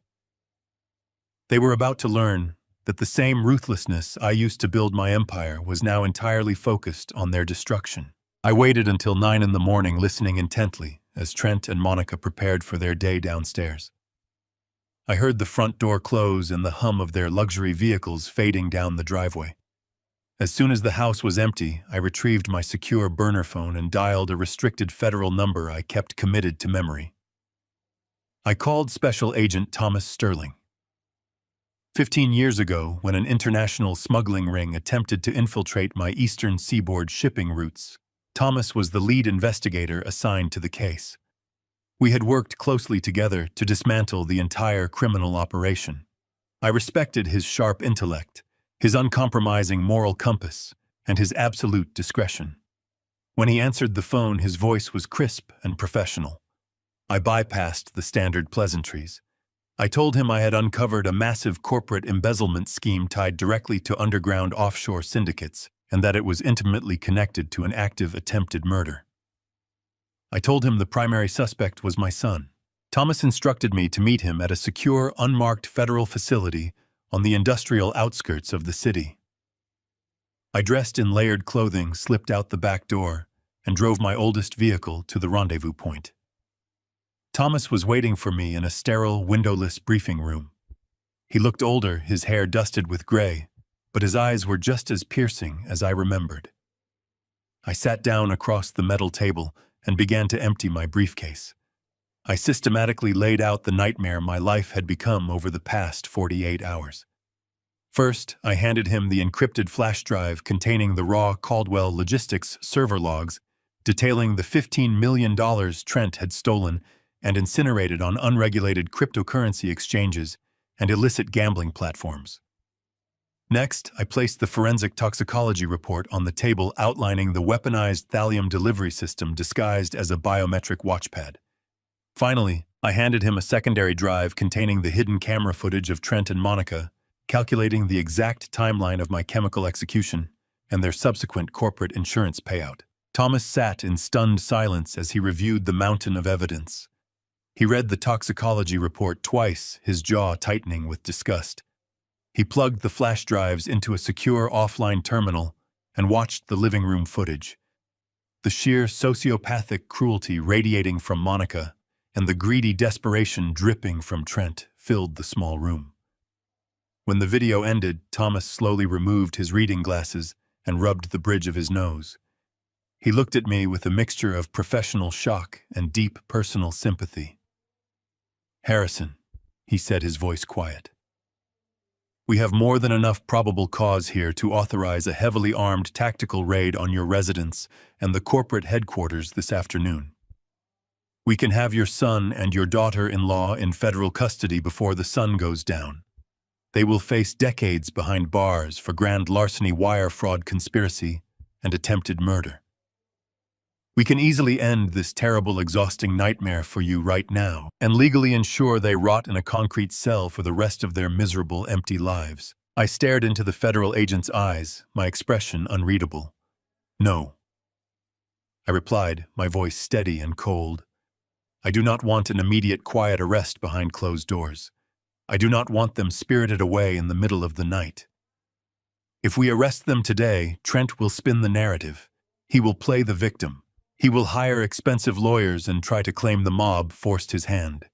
He will try to preserve his unearned dignity. I leaned forward, resting my hands flat against the cold metal table. I want them to fall from the highest possible pedestal. I want them to feel the intoxicating rush of total victory. I want them to firmly believe they have completely outsmarted me, secured the massive insurance payout, and successfully stolen my entire empire. I want them to stand proudly in the blinding spotlight of their supposed triumph right before I rip the entire world out from beneath their feet. I want this to be a public, flawless, and utterly devastating retaliation. Thomas studied my face for a long, tense moment. He understood exactly what I was asking for. It was incredibly risky and completely outside standard federal protocol, but he also understood the profound, unforgivable magnitude of the betrayal I had suffered. He slowly nodded his head. All right. Harrison Thomas agreed, his tone shifting into sharp, tactical precision. If we are going to do this your way, we need to orchestrate a highly controlled federal sting operation. We will let them proceed with their timeline, but we will control the entire environment. We will monitor every single digital communication wire transfer and physical movement. But you must understand the severe physical risk you are taking. You cannot stop wearing that watch, or they will instantly know you suspect something. You have to endure the thallium exposure for a few more days while we set the stage. Are you absolutely certain your body can handle the toxicity until Friday? I thought about the blinding nausea, the agonizing tremors, and the terrifying weakness that gripped my limbs every morning. I thought about the invisible heavy metal slowly shutting down my vital organs, inching me closer to the cold grave my own son had eagerly dug for me. I am absolutely certain I lied smoothly, projecting a physical strength I did not truly possess. We will schedule an emergency meeting of the corporate board of directors for this coming Friday. Trent desperately needs me to publicly sign the power of attorney documents, to appease the aggressive mob lenders, and secure his illegitimate executive control. I will tell him I am finally ready to surrender the entire company and hand over my massive estate. We will let him gather the board, the corporate lawyers, and the major shareholders in the main executive boardroom. We will let him stand at the head of the table and claim his bloody crown. And then, right when he truly believes he has finally won absolutely everything, we will spring the trap and destroy him completely. I left the secure federal facility with a renewed sense of purpose burning in my chest. Special Agent Thomas Sterling walked me to the exit, his final words echoing in my mind as I stepped out into the crisp afternoon air. The drive back to my house felt distinctly different this time. The crushing weight of absolute betrayal was still present, but it was now firmly anchored by the cold certainty of inescapable justice. The federal sting operation was officially active. Undercover surveillance teams were already quietly tapping into the corporate network, meticulously monitoring Trent's frantic offshore wire attempts and silently watching the dangerous mob-connected lenders lurking in the shadows. My only remaining job was to flawlessly play the tragic dying king and expertly deliver my treacherous son directly into their waiting, fully prepared hands. I parked my vehicle in the dark driveway, walked slowly through the heavy front door, and immediately felt the sickening, debilitating physical toll of the thallium aggressively coursing through my fragile veins. My cold hands shook violently, and a massive wave of severe nausea aggressively forced me to grip the wooden hallway table for physical support. The toxic heavy metal was doing exactly what Monica ruthlessly intended it to do. I did not have to artificially pretend to be a physically broken, rapidly deteriorating man. I simply had to harness that authentic, agonizing physical torture and strategically use it to execute the absolute greatest theatrical performance of my entire life. I shuffled slowly into my dark, quiet study, sat heavily behind my massive mahogany desk, and stared intently at the black telephone for a very long time. I needed to wait patiently until the deep evening hours arrived. I needed Trent to feel the truly crushing, suffocating pressure of his impending violent mob deadline before I generously offered him his miraculous, life-saving salvation. I needed his desperate panic to completely override any lingering suspicious caution he might still harbor in his deceitful, arrogant mind. When the tall wooden grandfather clock in the hallway finally chimed 7 times, I slowly picked up the heavy receiver and directly dialed Trent's private personal line. He answered aggressively on the 3rd ring, his sharp voice incredibly tight, with barely suppressed, frantic anxiety. He barked a hostile greeting, clearly expecting another terrifying, threatening call from his violent, unforgiving, underground creditors. I took a very shallow, ragged breath deliberately, letting the genuine, painful exhaustion, deeply rooted in my lungs, carry my fragile voice into a highly pathetic, violently trembling whisper. Trent. I rasped carefully, making absolutely sure my slurred words sounded incredibly weak and utterly thick with total crushing defeat. It is your father. I heard a sharp, panicked intake of breath on the other end of the line, immediately followed by a sudden, sickeningly sweet, highly artificial shift in his deceitful tone. Dad, he said eagerly, pouring fake, sugary concern into every single calculated syllable. How are you feeling tonight? Monica and I have been so incredibly worried about your rapidly declining health and your terrible physical confusion today. I briefly closed my tired eyes willingly, letting the pure, unadulterated hatred fuel my desperate performance. You were right. Son, I murmured softly, deliberately, letting out a weak, rattling, agonizing cough directly into the receiver. You were right about absolutely everything. I am losing my mind. My frail body is completely failing me, and I can no longer fight this terrifying, dark mental confusion. I just desperately want to rest. I want this heavy burden to be completely gone.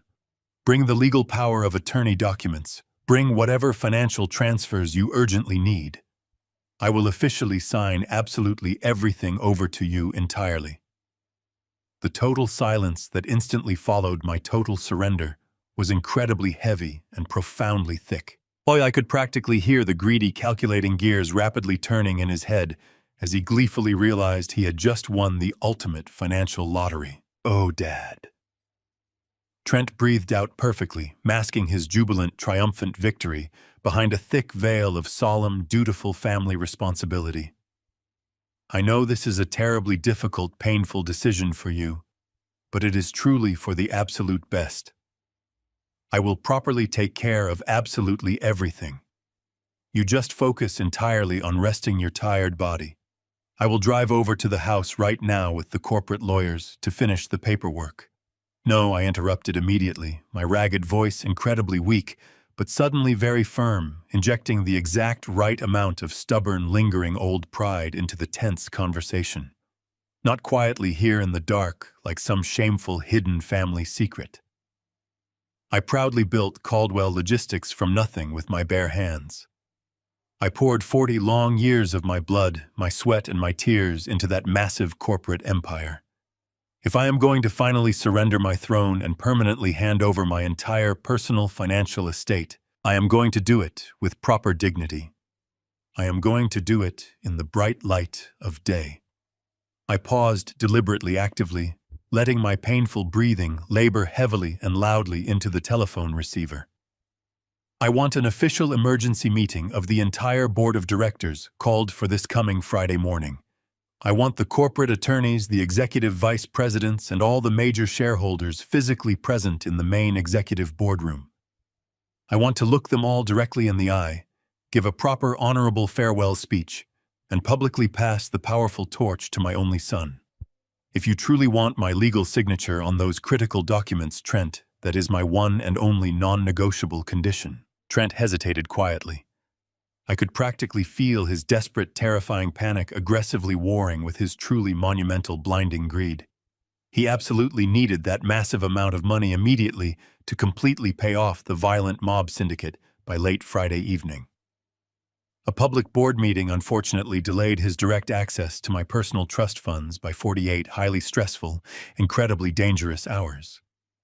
But the strategic, manipulative brilliance of my specific condition was utterly entirely irresistible to a massive narcissist like my treacherous son. A quiet private signature heavily secured in a dark, lonely bedroom could potentially be legally contested later by highly suspicious board members or aggressive federal auditors. But a highly public, deeply emotional, gracefully executed handover occurring directly in front of the entire corporate leadership team would permanently legitimize his absolute executive control forever. It would completely, securely insulate him from any future financial audits or dangerous federal criminal inquiries. It was the absolute perfect, unassailable, flawless cover story for his massive ongoing financial crimes. "I completely understand, Dad." Trent finally replied, his smooth voice dripping with intensely triumphant, greedy satisfaction. "You absolutely deserve a proper, highly honorable, very public farewell. I will contact the senior board members immediately and arrange absolutely everything for Friday morning at exactly 9 o'clock sharp.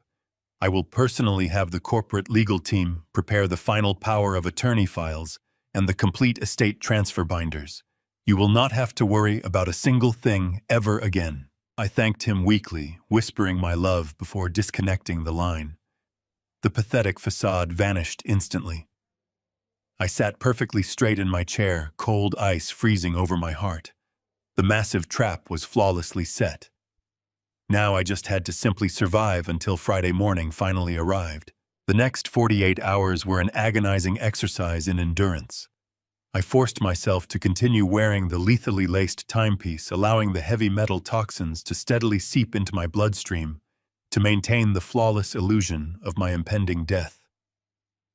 My joints ached with a deep fire, and my vision occasionally blurred into a sickening haze, but my mind remained incredibly sharp, fueled by the cold promise of absolute justice.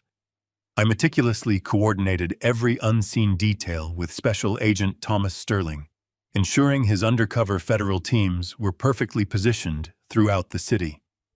When Friday morning finally broke, the painting the sky in pale shades of gray, I felt a profound sense of peace.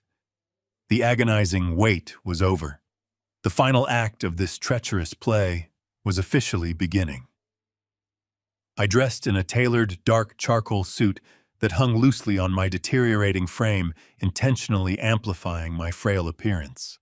I called a private medical transport service to drive me to the corporate headquarters, demanding a wheelchair for the transition. I wanted my entrance to be a masterclass in vulnerability.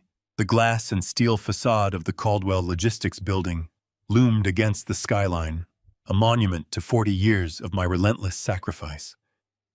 As attendants wheeled me through the polished marble lobby, a heavy silence fell over the busy floor. Dozens of loyal employees stopped and openly stared. I saw genuine tears in the eyes of my senior staff. I saw pity, profound sadness, and quiet mourning. I kept my head bowed slightly, my hands resting weakly in my lap, playing the part of the defeated, dying founder perfectly to the end. The elevator ride to the top executive floor felt like a slow ascension to a waiting guillotine, but beneath my trembling exterior, my blood was humming with calculated anticipation. The frosted glass doors of the executive boardroom slid open, revealing the heart of my empire. The room was expansive, anchored by a massive custom-built mahogany table I had personally commissioned 3 decades ago. Floor-to-ceiling windows offered a panoramic view of the city, below a stark contrast to the grim atmosphere suffocating the interior space. The entire board of directors was already seated around the polished wood. Some looked at me with genuine sorrow, while others, the newer executives Trent had brought in, completely failed to mask their calculating indifference. They saw me as nothing more than a fading relic, a stubborn obstacle finally being cleared from their progressive path. I allowed the attendant to wheel me directly to the head of the table, the seat of authority I was about to surrender forever. Trent was standing at the far end of the room, incapable of hiding his intense nervous energy. He was bouncing on the heels of his Italian leather shoes. He wore a sharp navy suit, desperately projecting the image of a confident corporate leader. But I could easily see the dark shadows lingering under his eyes, the physical toll of his massive offshore gambling debts, and the terrifying mob deadlines scheduled to crash down on him by sunset. He was a drowning rat, masquerading as a victorious king. He smiled as I was wheeled into position, a sickeningly warm, manufactured expression of filial affection that made my stomach churn with pure disgust. Standing directly behind Trent was Monica. She was absolutely breathtaking and entirely terrifying. She had dressed for a royal coronation, wearing a strikingly elegant black designer dress that screamed of unlimited wealth and untouchable power. A thick necklace of flawless diamonds rested against her collarbone, undoubtedly purchased with the corporate funds her husband had embezzled. She stood with her posture rigidly straight, her chin tilted slightly upward, already acting like the undisputed queen of the massive logistics empire. Her cold, calculating eyes met mine across the long mahogany table, entirely devoid of human empathy.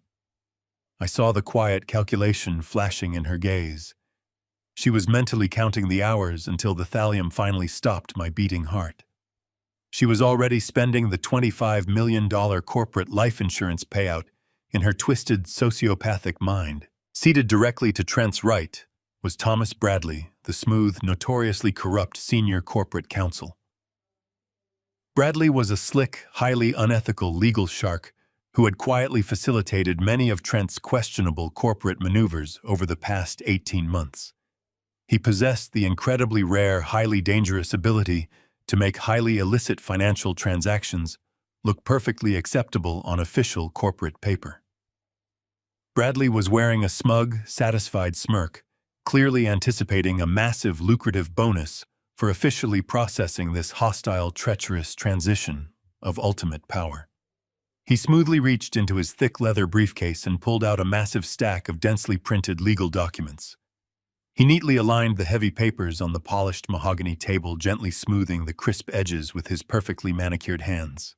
"These are the final comprehensive power of attorney authorizations, Mr. Caldwell." Thomas Bradley announced, his voice projecting across the silent boardroom with a slippery, theatrical gravitas. In addition to the total transfer of all executive corporate controls and voting shares, these documents legally incorporate the immediate, irrevocable transfer of your entire personal estate, your private trust funds, and all physical property deeds directly into the sole, undisputed custody of your son, Trent Caldwell. This highly comprehensive legal transition will effectively ensure that your magnificent legacy is seamlessly protected and aggressively maintained during your deeply unfortunate, tragic medical decline. The absolute silence in the boardroom was incredibly heavy, practically suffocating the air out of my lungs. I slowly raised my shaking, pale hands, resting them weakly on the cool, polished surface of the mahogany table. I let out a soft, rattling breath, allowing a single manufactured tear to slowly trace its way down my wrinkled cheek. I looked around the large table, meeting the eyes of the quiet, watching directors. Some actively looked away, deeply ashamed to witness the pathetic, unconditional surrender of a giant. Trent confidently stepped forward, smoothly closing the distance between us. He picked up the thick stack of legal documents and gently slid them directly across the smooth wood until they rested right in front of my trembling hands. He reached into the inner breast pocket of his expensive suit jacket and pulled out a heavy, solid gold fountain pen. It was the exact same pen I had proudly gifted to him upon his graduation from university, a beautiful instrument meant to sign honest, honorable contracts. He leaned down, placing his hands firmly on the armrests of my medical wheelchair, trapping me in my seat. His face was only inches from mine. I could clearly smell the sharp, metallic scent of his nervous sweat, completely cutting through his expensive cologne. He gently placed the gold pen directly into my shaking palm, closing my cold fingers around the heavy metal barrel. He flashed a brilliant, triumphant, completely fake smile for the watching board of directors, before dropping his voice into a low, intimate whisper meant strictly for my ears alone. "It is time to rest, Dad," Trent murmured softly, his tone dripping with an arrogant, condescending finality. "You have done more than enough for us. I have finally got it perfectly handled from here." I stared down at the heavy gold fountain pen resting in my open palm. Trent was still leaning over me, his face radiating a sickeningly confident smirk, fully believing he had secured his ultimate victory. I let the silence stretch for 5 agonizing seconds, allowing his arrogant words to hang heavily in the stale air of the boardroom. Then I simply opened my fingers. The solid gold pen slipped from my grasp and plummeted onto the polished mahogany table with a sharp, incredibly loud metallic crack. The sudden violent noise echoed like a gunshot through the massive room. Several board members physically flinched in their expensive leather chairs. Trent blinked, a flash of genuine confusion breaking through his manufactured facade. He instinctively reached out to retrieve the fallen pen, assuming my deteriorating motor skills had finally failed me completely. I gripped the sturdy armrests of my medical wheelchair before his hand could even brush the cold metal. I took a deep, steadying breath, pulling the cold air into my lungs, and pushed myself upward. I ignored the intense burning in my joints and the heavy, lingering nausea brought on by the thallium poisoning. Pure, unadulterated adrenaline flooded my veins, temporarily banishing every single trace of the toxic weakness. I stood up slowly, deliberately, shedding the pathetic illusion of the dying, defeated old man. I straightened my spine, squaring my shoulders until my posture was entirely rigid and towering. I towered over Trent, casting a long, dark shadow across his suddenly trembling form. The entire executive boardroom fell completely, absolutely silent. You could have heard a single pin drop on the thick carpet. The watching directors stared at me with wide, horrified eyes, utterly paralyzed by the impossible sight of a supposedly comatose man suddenly standing with the imposing, terrifying authority of a ruthless titan. Trent stumbled backward, his Italian leather shoes scraping clumsily against the floorboards. The color instantly drained from his face, leaving his skin a pale, sickly shade of translucent gray. His mouth opened and closed silently, struggling to comprehend the terrifying reality unfolding right in front of him. "Dad," he finally stammered, his voice breaking into a pathetic, high-pitched squeak. "What are you doing? You need to sit down. You are incredibly sick." "I am exactly the man I have always been." "Trent," I replied. My voice no longer a weak, rattling whisper, but a booming, resonant thunder that shook the very glass of the floor-to-ceiling windows. I stared directly into his terrified eyes, letting him feel the full, crushing weight of my absolute fury. "You genuinely believed I was just a blind, pathetic fool. You eagerly confused my unconditional paternal love for terminal stupidity. You thought you could simply waltz into my corporate sanctuary and steal my legacy while I quietly suffocated in the dark." I reached into the inner breast pocket of my tailored charcoal suit jacket and calmly withdrew a small black multimedia remote control. I did not break eye contact with my trembling son as I raised my arm and pointed the device directly toward the ceiling. I firmly pressed the central button. The massive state-of-the-art corporate projector hummed to life with a low, mechanical whir. The heavy motorized screen slowly descended over the far wall of the boardroom, casting a bright rectangular glow across the mahogany table. Thomas Bradley, the corrupt corporate lawyer, frantically gathered his fraudulent power of attorney documents, instinctively sensing the catastrophic shift in the atmosphere. Instead of the sanitized executive transition slides Trent had proudly prepared to legitimize his hostile takeover, the massive screen flickered and illuminated with the crisp, stark contrast of infrared security footage. It was the hidden camera recording from my private living room, captured just a few nights prior. The high-definition video clearly displayed Trent and Monica lounging casually on my sofa, comfortably drinking my rare vintage scotch. The highly sensitive audio transmitters flooded the quiet boardroom with perfect, undeniable clarity. The collected board of directors watched in absolute paralyzed horror as the digital ghost of my son began his frantic, pathetic confession. Trent's desperate, whining voice echoed off the walls, clearly detailing how he had selfishly blown exactly $15 million of critical corporate operational funds on disastrous underground cryptocurrency bets. The executives gasped audibly as the recording revealed the massive illegal gambling debts Trent had subsequently acquired, and the terrifying mob-connected lenders who were actively threatening to violently seize the logistics company assets by Friday evening. The pristine, highly sanitized corporate illusion Trent had desperately tried to maintain was instantaneously, completely incinerated, but the absolute worst was yet to come. The video continued playing, delivering the most brutal, unforgivable twist of the entire treacherous plot. Monica leaned forward on the massive screen, her voice cold and completely devoid of human empathy. The audio broadcasted her chilling complaint about my surprising physical resilience.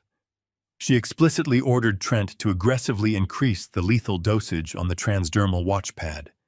She coldly described the heavy metal thallium, boasting about how the highly toxic poison would rapidly collapse my nervous system and easily mimic natural organ failure without raising any medical suspicions. The reaction in the boardroom was instantaneous and entirely visceral. Several senior directors physically recoiled, covering their mouths in pure shock and revulsion. One of the executive vice presidents muttered a quiet prayer under his breath. They were not just watching an arrogant executive violently mismanage corporate funds.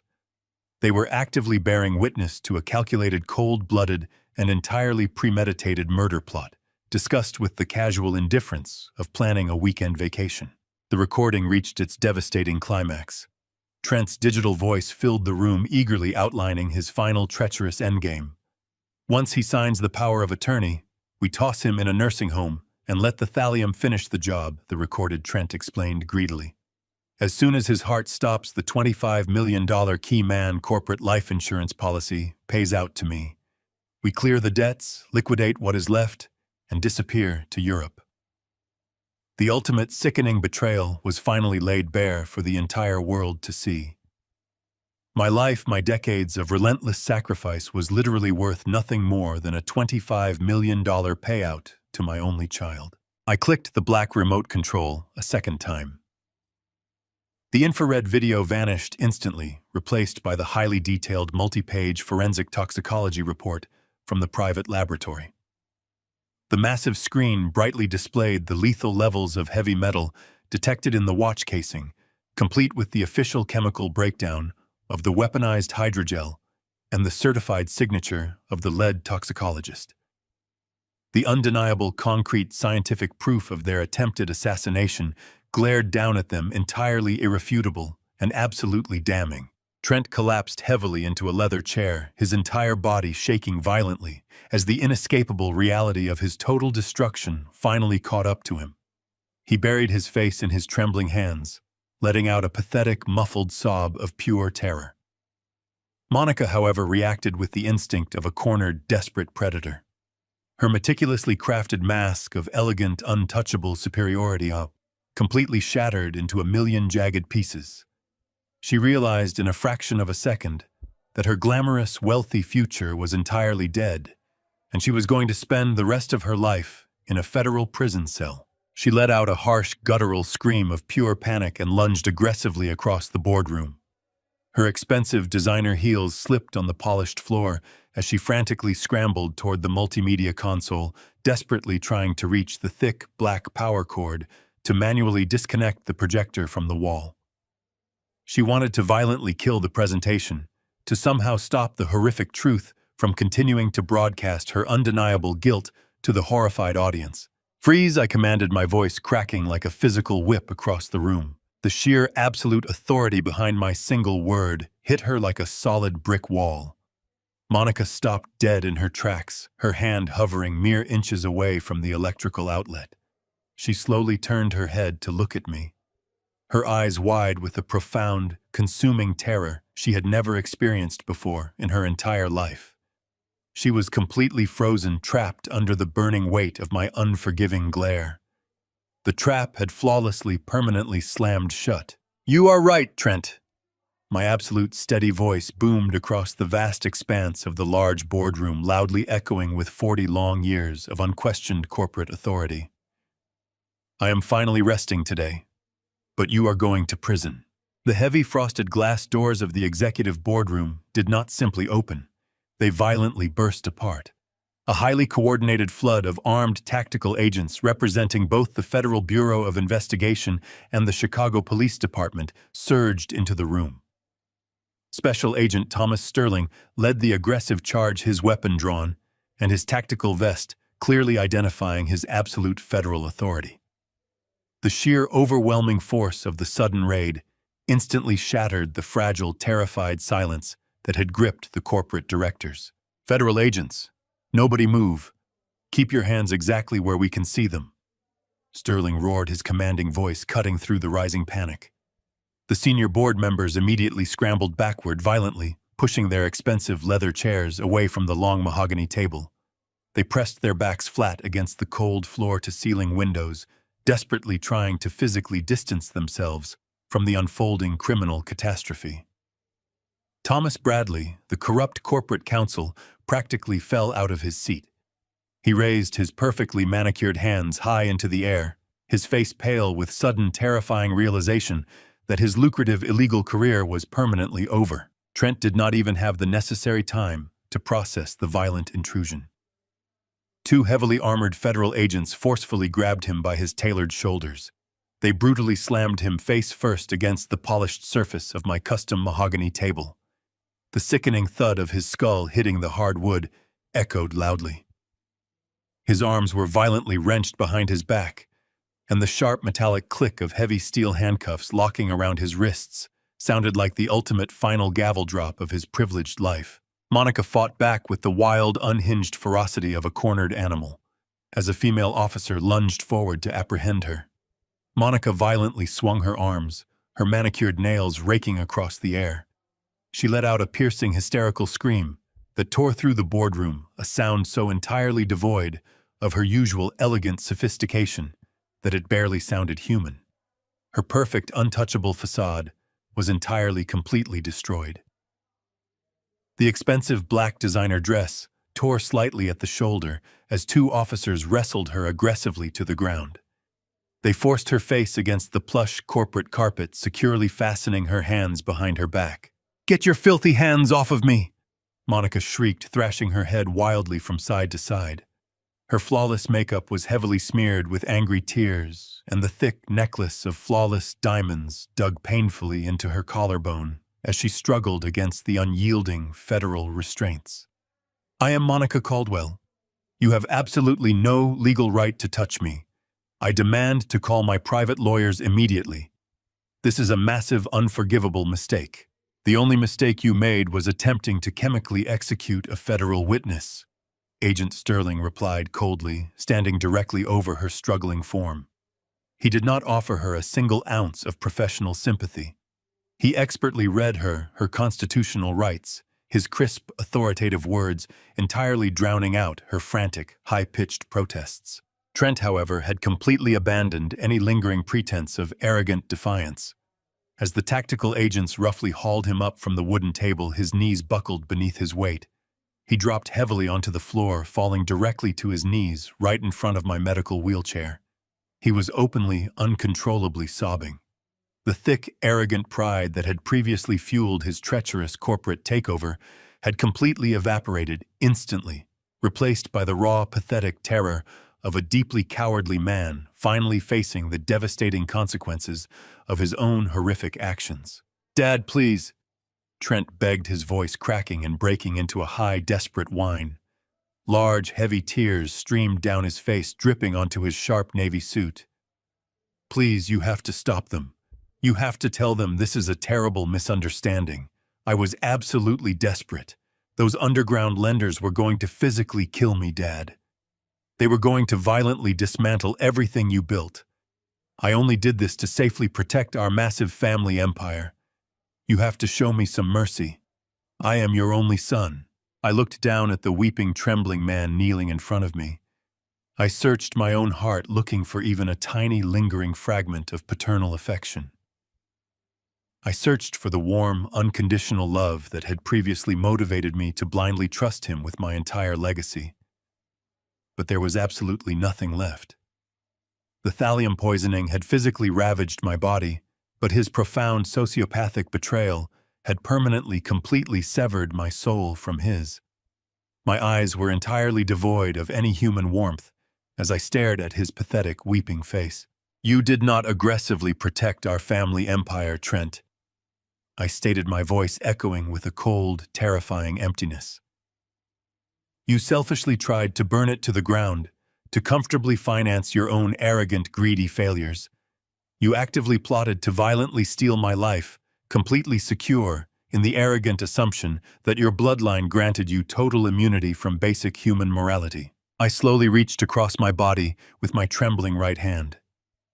I carefully unclasped the heavy, expensive luxury watch strapped securely to my left wrist. The thick leather band slid through my fingers.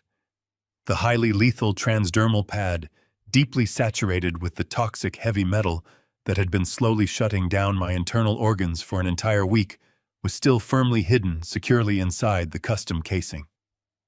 I held the metallic timepiece in the air for a brief, tense moment, letting the terrified board of directors clearly see the exact weapon my son had eagerly deployed. I opened my hand and let the watch fall. It dropped directly onto the plush carpet, landing right between Trent's trembling knees with a dull, heavy thud. "I am officially returning my Father's Day gift," I told him, my tone as sharp and unforgiving as a winter storm. "I highly suggest you hold on to it. It will undoubtedly be the very last physical reminder you will ever possess of the incredibly generous father you so foolishly attempted to murder." Trent stared blankly at the toxic watch resting on the floor, his entire body shuddering with loud, violent gasps. He finally realized that his elegant words and his desperate, tearful pleas held absolutely no remaining power. He was completely, irrevocably dead to me. Special Agent Sterling stepped forward, firmly gripping Trent by the back of his suit collar.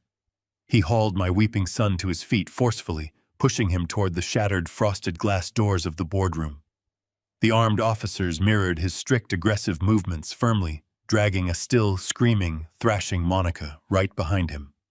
The corporate lawyers and terrified board members completely pressed themselves against the high walls, eagerly clearing a wide, unobstructed path for the sudden criminal exodus. As they were violently marched out of my physical sight forever, the crushing weight of the toxic poison finally felt significantly lighter.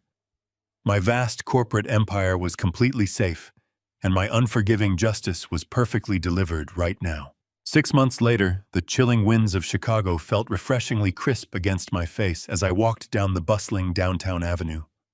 The heavy, suffocating fog that had once clouded my mind and ravaged my body was completely gone. The lethal thallium had been entirely purged from my system through rigorous medical treatments and relentless physical therapy.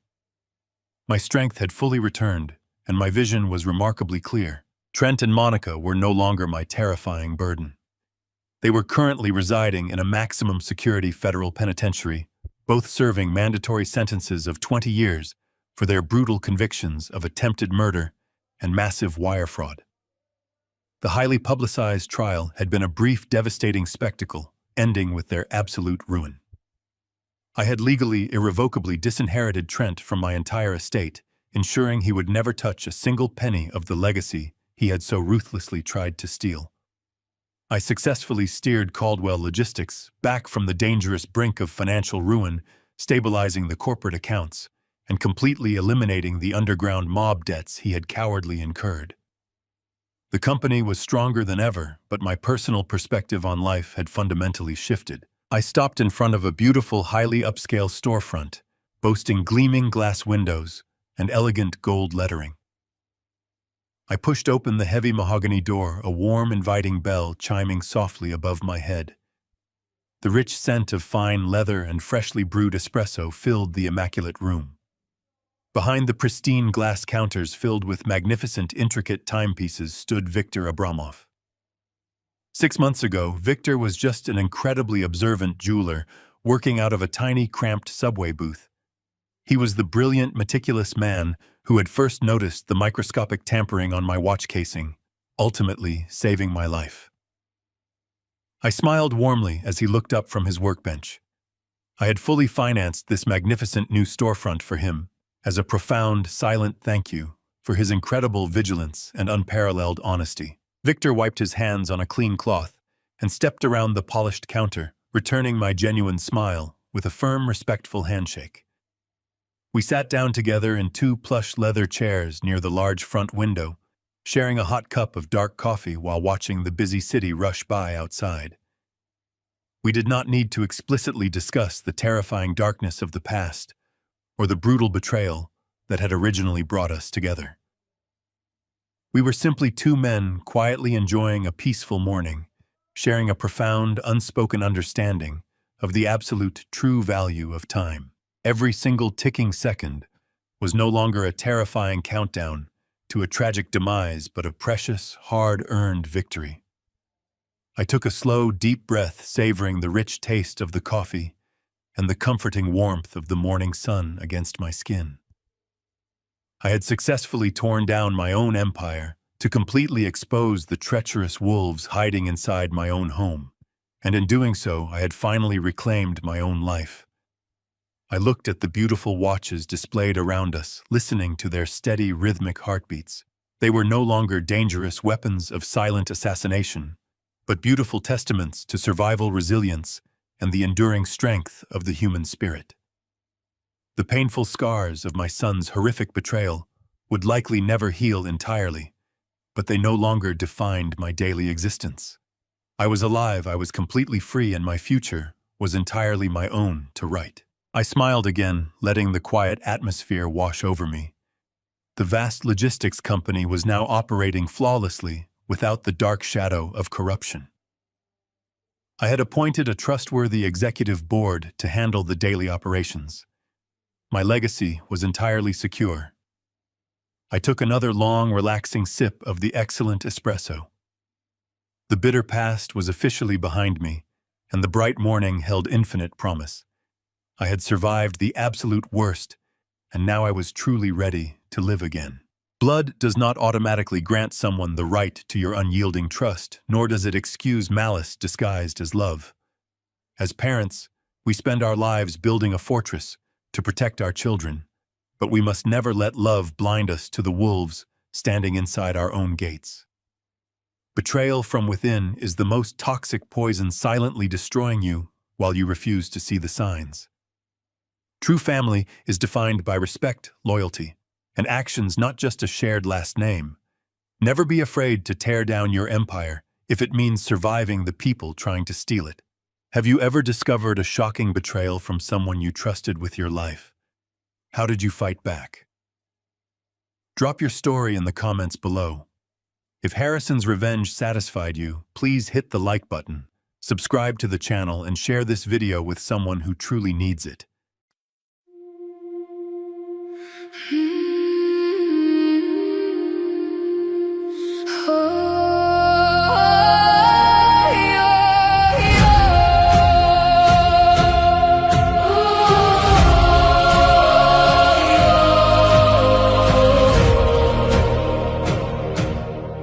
I used to ride upon your shoulders, thinking you could touch the sky.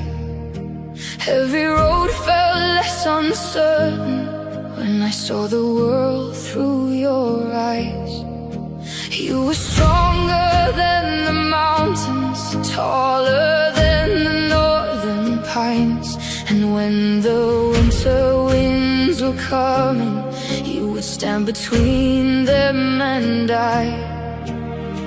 Time kept moving like the river, years slipped slowly out to sea. But no matter where life took me, you were always part of me.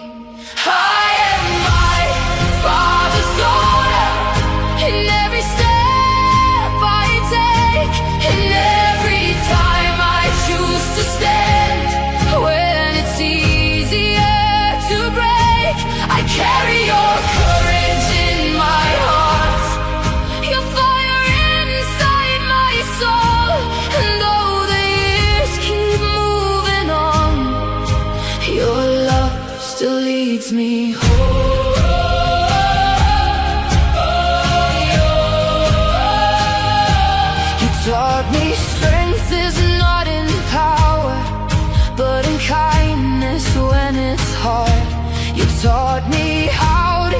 keep on going when the road grows cold and dark.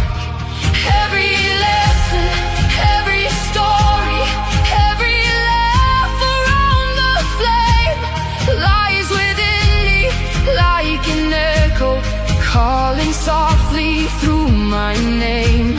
And when I face my greatest battles, when I feel I can't go on, I can hear your voice beside me saying, child, you're stronger than you know.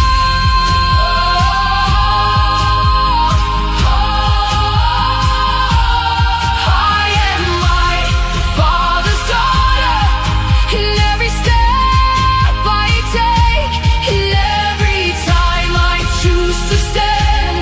When it's easier to break, I carry your courage in my heart, your fire inside my soul. And though the years keep moving on, your love still leads me home.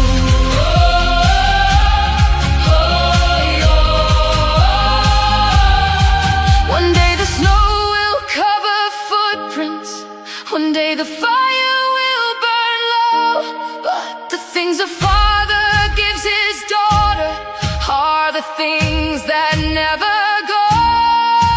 Not the gold or not the stories, not the battles that he won, but the quiet way he loved her and the woman she becomes.